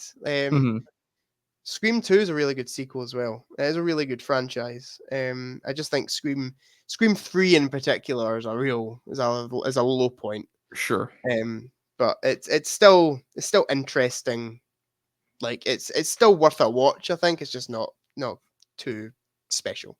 Anyway, the original Scream, fantastic. Absolutely love it. I think Wes Craven's masterpiece. Yeah. Kind of put Wes Craven back on the map a little bit. Because he kind of went into a realm of doing pretty shitty movies for a little bit, and then kind of made a bit of a comeback with Scream, and then was kind of back as being like the master of horror for a little bit. So yeah, absolutely love Scream, and I would definitely recommend you checking out some of the sequels at some point. Yeah, I will. I definitely will. It's one of the only horror franchises I'm actually like interested in watching, because I really love the first one, and I've only heard good things about the others really. So Scream, I think you would in particular really like Scream 2. Scream 2 is really great. There's a great opening in a cinema at the start of Scream 2, which is just, it's hilarious but also scary at the same time. It's really well done. Sure. Do you have a Blu-rays? Yeah. Do you want them? Maybe, yeah. I can lend you some Blu-rays, Fergus. I could give you a few things in return. I've got Climax. That sounds good to me. Oh, that would actually be a good trade. I'd give you Scream 2 for Climax any day. Yeah, all right. We'll see you then tomorrow. Sure, let's do it. All right. Okay. Do you want to give us your number 3, Fergus? Yeah, I'll give you my number 3. This one should be fresh in your memory. You've seen it recently. It's What We Do in the Shadows. Ah, shit. Did you not get What We Do in the Shadows? Oh no, Jack. I'm an idiot. Jack, were you not thinking? Can I show you that something? Is such an obvious choice. Why have I not put that Jack, on my list? I changed my letterbox for Halloween. Well, at least I know Rocky Horror's coming up, and I've got that. That's good. I guess I'm glad that confirms it. Do you want to know what else I've got on my list instead of fucking What We Do in the Shadows? Go on. I've got Get Out. Okay, that's not a bad choice. Yeah, I do like Get Out quite a bit. What We Do in the Shadows is great. What We Do in the Shadows is a really, really brilliant film. I think I've spoken about it briefly before when I would have maybe spoken about a TV show. Yeah, but I don't sorry, know if I've gone. I'm so pissed off with myself. Yeah, I'm a bit dumbfounded at that. I'm not I'm not sure how you missed it. That's such a anyway. Sorry, that is such an obvious choice. You love it, and I know you love it. So Yeah, that should definitely be one I predicted. well, it's nothing to worry about, Jack. You know, you're doing your best here, and Thank you. You know, we all have the occasional blip. But I mean, I did put on my Letterboxd profile for Halloween. Sure, I definitely should have got that.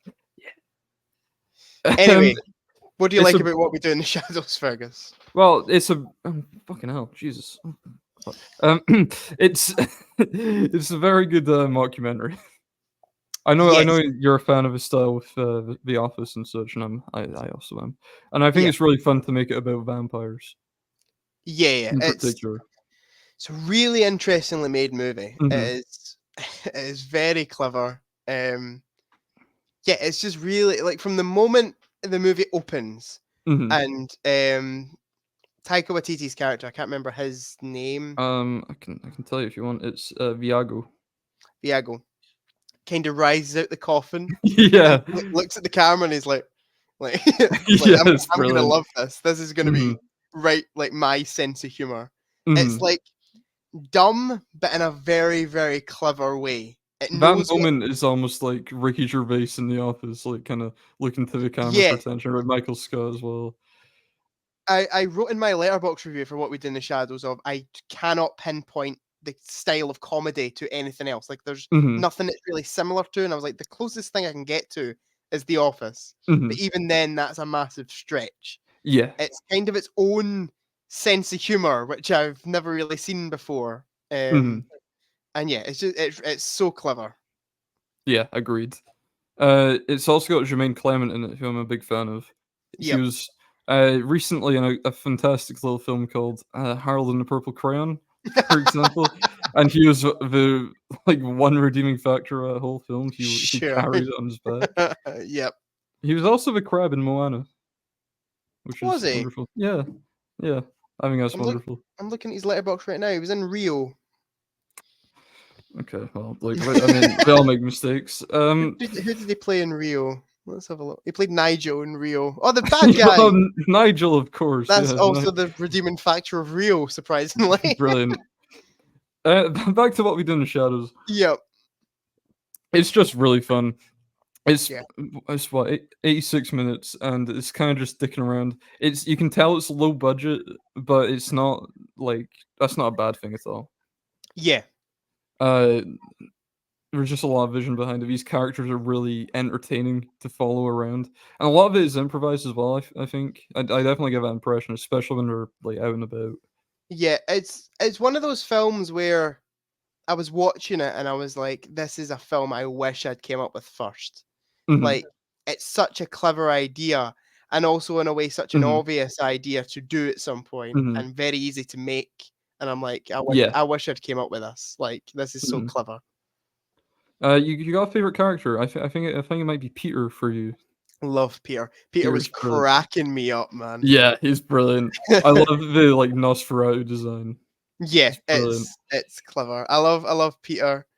I'm a big fan of Stu myself. I was going to say Stu. Stu's my favorite character. It's just really funny having this normal guy hanging around with him. I love that. I will say, and I wrote this in my review, the one thing I was like, this is my major problem with this film, is it's mockumentary. It's very, I guess, it's trying to present itself as quite a realistic thing. That's why it's funny. Yeah, it's so unrealistic that it's trying to present itself realistic. That's why there's comedy there. The effects are terrible in it. The effects don't look real at all. Oh, come on.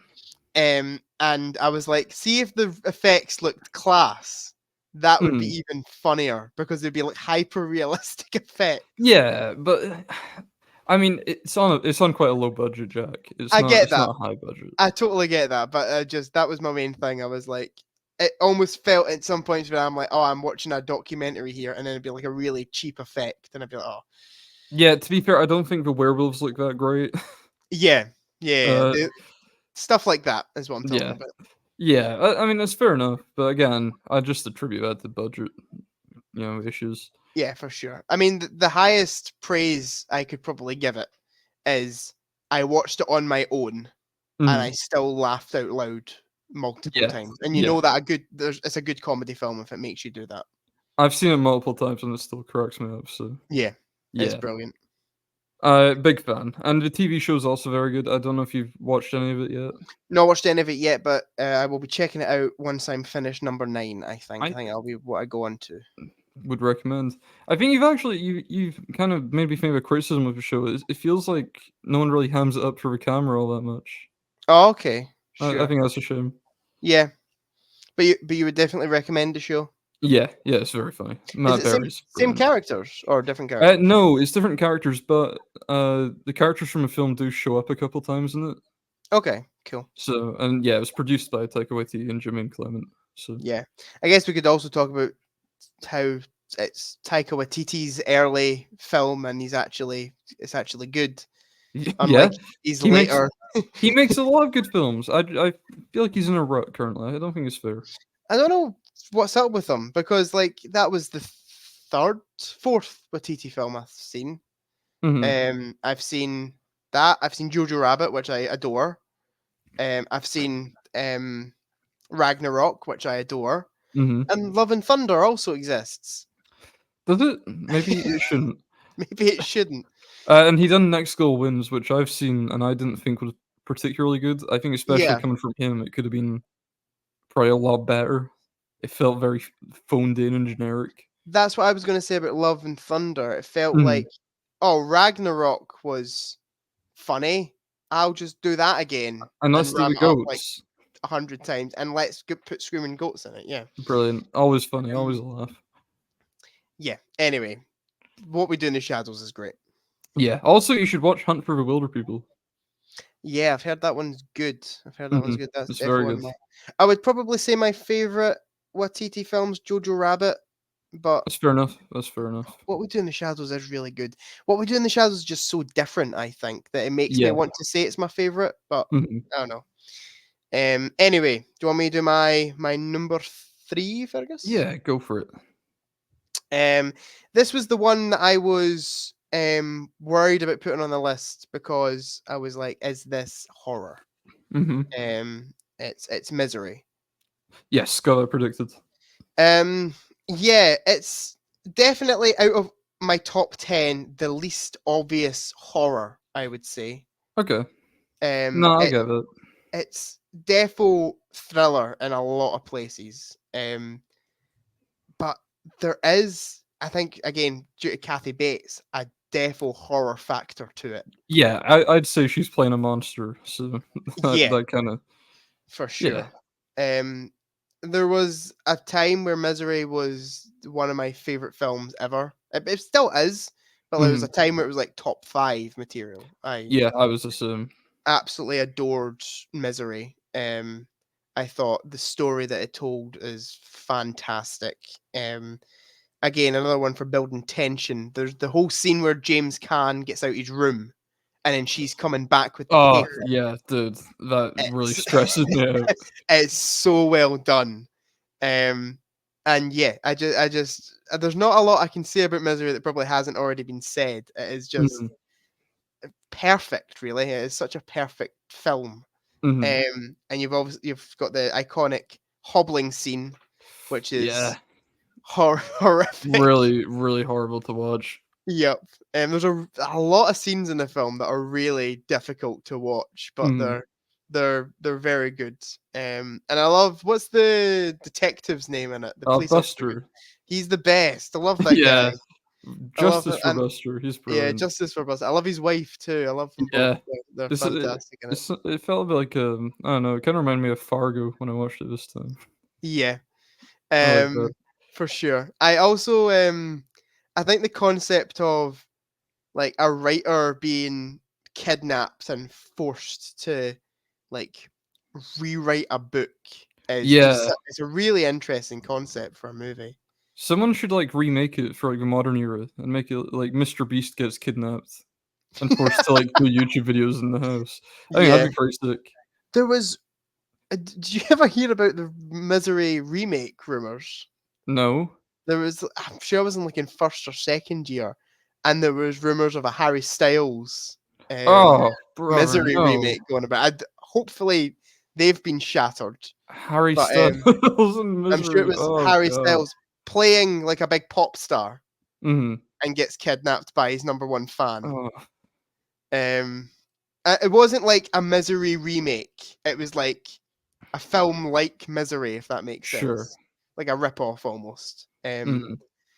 But yeah, that was going around for a while when I was in high school because a lot of people were talking about this Harry Styles movie where he gets kidnapped by his number one fan. I was like, that's just Misery, mate. To be fair, I could see Harry Styles getting kidnapped by one of his fans. They seem like the type of people to do. Yeah, agreed. But yeah, I think Misery is just fantastic. Absolutely perfect movie. I also love how James Caan plays like he's a very clever character. Yeah. And he's very good at actually manipulating her in some scenes. And I love it. They don't make him helpless in a lot of scenes. He is actually very clever and probably is the cleverest person in the room in some scenes. And I think that's a very brave thing to do. It's almost 4D chess in a way. I quite like it. Yeah, definitely. There is a really funny bit. I think it was one of my favorite, like, funniest scenes in a movie. It's the bit where she's outside dealing with the pigs and he's looking out of the window and she's like, hello, and he just goes. I'm like, I love that bit. Cracks me up. He's just like done with our shit.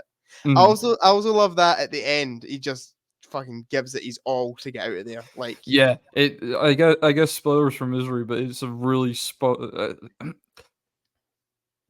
You good? Sorry. It's a really, really satisfying climax to the film. I think her getting her head smashed in with the typewriter is nice irony. And then the pig statue as well. Yeah, very definitely. Good. And the whole like actual ending when he gets out of the house and you see her coming towards him, and the last line where she's like, just to let you know, I'm your number one fan. Well, that's such a good final line. Yeah. Brilliant movie. Anyway. Have you read the book? I have read the book. Me too. Have you? Oh, I think you've said that to me before, actually. Yeah, it's a good read. It is a very good, probably my favorite book. Really? That I've read, yeah. Well, could recommend it to anyone that hasn't read it. I don't know what I prefer, movie or book. That's a really good book.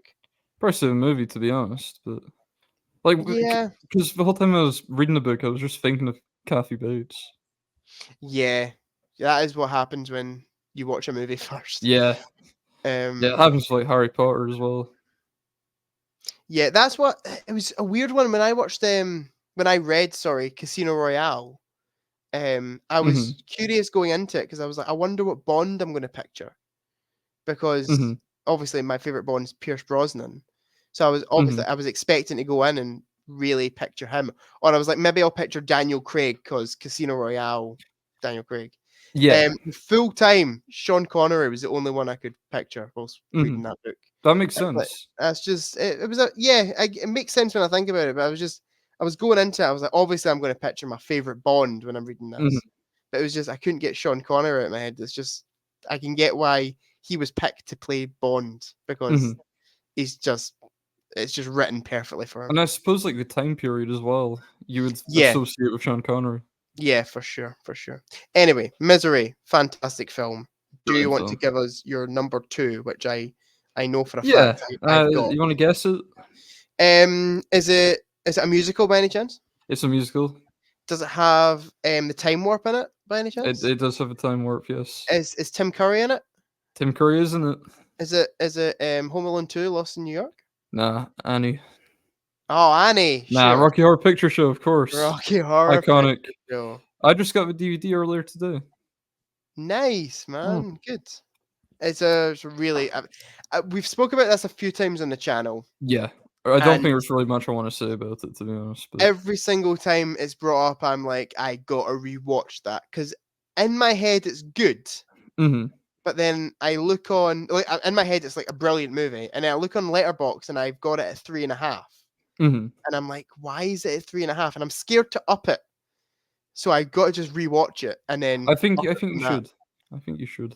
Maybe I'll watch that tonight, Fergus. That's a good idea, Jack. That's a good idea. Tremendous I'm idea. gonna watch Rocky Horror because I fancied something a bit fun tonight. So yeah, well, it doesn't get much more fun than Rocky Horror. Yeah, I don't really know what I have to say about it at this point. I've not said before. Just go and watch the top 10 or probably some other video where we've spoken about it. Yeah, I feel like we're going to be similar with our, because my top 2 are in my top 10 favorite films of all time. Well, that's good to know. That's definitely good to know. So I've spoke about these films a lot. Do you want to just get them out of the way then? If you want. So my number 2 is Jaws. Absolutely adore Jaws. Steven Spielberg's masterpiece, fantastic movie. If you haven't seen it, what are you doing with your life, really? I think his masterpiece is Jurassic Park. I think you got mixed up. No, I think you're incorrect. For Jurassic Park's excellent, for sure, but Jaws is where it's at. And also, Indiana Jones, Raiders of the Lost Ark. Raiders is close, definitely. And also Schindler's List. I've never seen Schindler's List. I can't. Have you not? Nope. You've never seen Schindler's List? Nope. Jack. I've got no. I want something fun. Schindler's List is the opposite of fun. You like Liam Neeson, don't you? Yeah, but he's in it. Yeah. Do you see he's playing Frank Drebin in Naked Gun? Well, it's his son. It's Frank Drebin's son. Yeah, I was really worried until I thought it was a remake. His son. Oh, yeah, it's a reboot with his son. That'll be fun. Hopefully, maybe. Yeah, well, I was really worried when I thought he was going to be playing Frank Drebin. As long as it's that kind of humor, that same humor, it'd be nice to get another film like that. I feel like we don't get films like that anymore. Anyway, Jaws is Spielberg's masterpiece. No, it's not. Yes, it is. So will you say you prefer Raiders, Jurassic Park, and Schindler's List over Jaws? Probably. Jaws is your number 4. Yeah, maybe Jaws could go above Schindler's List just because Schindler's List isn't really a very rewatchable film. Yeah, I guess. yeah. But it's not meant to be. So. But yeah, I adore Jaws. I think it's wonderful. And I guess we should maybe talk about our number ones a bit in a little bit more depth. I don't really want to talk about we already spoke about Texas Chainsaw Massacre. Sure, yeah. So your number one's Texas Chainsaw. Yeah. Yep. I had that predicted. Oh, that's good. Yeah. I'd be surprised if you didn't.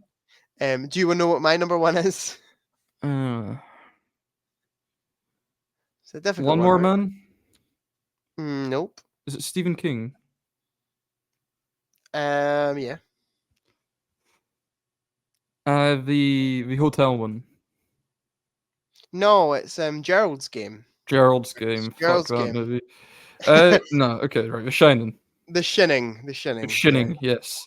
I just rewatched that episode of The Simpsons. Did you? Still one of the best, yeah. Yeah. I love The Shining.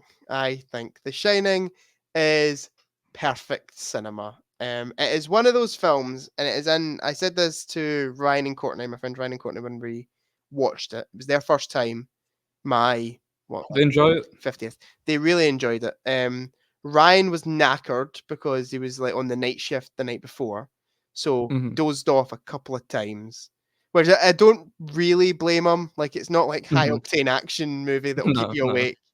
But he said what he saw, he really enjoyed. So, and Courtney, I think Courtney gave it 4 stars. So, good reviews all round. It's one of those films where I always forget why it's so good until I watch it, and then I'm like, oh, this film's perfect, man. It is crafted so well. And yeah, despite what you want to say about Stanley Kubrick and his actions towards some people on the set of The Shining. Yeah, and not just Shelley Duvall. And I know a lot of the rumors about Shelley Duvall are kind of, I guess, twisted against him, and it's not as bad as it seemed, according to her. Yeah. But it's not just her either. I mean, I know Scatman Crothers also was put through quite a bit on set. Yeah, he wasn't the nicest of guys and had questionable practices when it comes to direction. Let's just say that.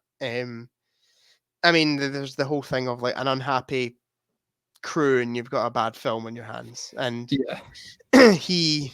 Maybe the crew were like behind the Razzies. Maybe.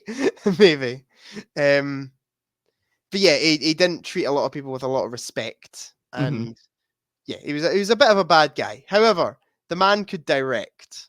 Yeah. The man could make a movie, and he made a really good one when he made The Shining. I would definitely say his best film. I know you probably say Clockwork Orange. Yeah, I'd go Clockwork Orange, and maybe Eyes Wide Shut. Okay. I'd maybe even say Clockwork Orange could count as horror.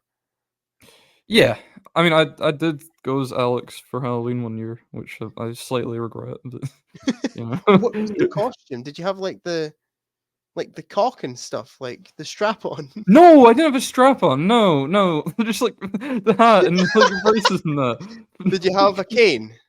Yeah. Did you sing in the rain? No, Jack. That's not funny. That's not a funny scene, Jack. That's not to be. Funny. It's not to be joked about. It's no laughing matter. Did you go beat any people up on the street? Should have done. Yeah, that would have been good. Not a good idea where I come from. Get absolutely leathered. Yeah. Anyway, The Shining, I would say it's probably my favorite Kubrick film. I'd probably say that, and then 2001, probably slightly under. 2001, it's really hard to pick a favorite out of all his. I'd say Clockwork Orange for me, but all his other films are really on like about equal levels for me. How many have you seen? I want to say 5, maybe. Clockwork Orange, Shining, 2001, Paths of Glory. Did I say Eyes Wide Shut? No, Eyes Wide Shut. Eyes Wide Shut then. 5. Yeah. I've seen Shining, 2001, Full Metal Jacket. I've seen Doctor Strangelove. Sure. And A Clockwork Orange. I think that's my 5 that I've seen. But yeah, Shining's definitely my favorite. I think it's just such a iconic, fantastic film. Courtney asked me before we watched it, is this the film with the quote, "Where's Johnny?" Yeah. And we were laughing about that for a while because we were like, oh, it's "Here's Johnny," not "Where's Johnny." And we're just taking the absolute piss. Where's Johnny? Where's Johnny? But yeah, do you want to talk about Texas Chainsaw for we already did that. Well, why do you like Texas Chainsaw, Fergus? I told you that ages ago. Okay. I think it's dead good. It is dead good. I would agree. Do you want to talk more about Leatherface and Fortnite? No, I don't. They've got a back bling where it's like. Thank you everyone for what. No. Do you know the character Peely? He's like the banana. Yeah. And it's like his face stretched out on a bit of wood, like a Leatherface killed him and took his face off. I mean, that's pretty cool. And you get the chainsaw as a pickaxe, and obviously I said you get a chainsaw dance, which is pretty cool as an emote. Okay, Fergus. And you also get a rap as well. Predictions wise, what did you get? I think that's pretty cool, and you can get the whole bundle for 2,500 V-Bucks. So obviously, I had to do it. Yeah, I do wish the skin had more styles to it, but I'm pretty happy with it. Fergus, predictions. What do we think? So there's one. Okay, there's 2 films in your top 10 I didn't get. Silence of the Lambs, which I'm disappointed about. And this one, to be fair, I wasn't 100% sure. I left it in, and then when you said it was films that scared you, I was like, no, this hasn't got a chance. Last Night in Soho. I thought about it, definitely. It's definitely got horror aspects to it, for sure. But I don't know if I would classify it as pure horror. Letterboxd does. So Letterboxd is wrong. Damn, okay. What about Me? There's a film you said you thought was going to come up, and it didn't. The 3. So I got 7 out of 10. The 3 I had that I want, and it was Halloween, The Thing, and Get Out. Get Out, yeah, that's right. But I got all the others, which I'm actually happy with. I'm quite excited for tomorrow watching Get Out in class. Yeah, we are watching Get Out in class. That'll be fun. That'll be fun, and it's Mark's first time with it. Mark's first time, yeah, and Noah's first time as well. Maybe Noah. Who cares about Noah? Yep. That was quite good that Michael was able to time it. Our lecturer Michael was able to time it so that we're watching it for Halloween. That's well done on his end. What a clever man. Well clever done, man. Do you want to hear Mark's predictions for me? Yeah, that would actually be interesting. So you got my top 4 because I put him on Letterboxd, so he was able to suss them out. Yeah. Got Texas Chainsaw Massacre, Rocky Horror, What We Do in the Shadows, and Alien. I can't believe I didn't go What We Do in the Shadows. I know. He's got The Lighthouse, Killer Clowns from Outer Space, Funny Games, Get Out, which you also had. Okay. The Shining, and I've put down that he guessed The Substance, but before we start, he changed it to Psycho, I believe. Okay. I did think about you maybe would have The Substance, but I never. Substance is very good. Yeah. Probably my favorite of the year, or one of my favorites of the year. Sure. Yeah, I don't know. I don't know why I didn't include it, actually. I really love it. Yeah, I did think about putting in your predictions, but then I was like, again, maybe too soon. Was my thoughts on that one. Sure. I think that might be why I'm holding back on it as well. Yeah.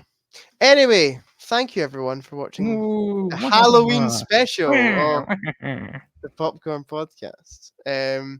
Please remember to like, comment, subscribe, share with your friends, all that jazz.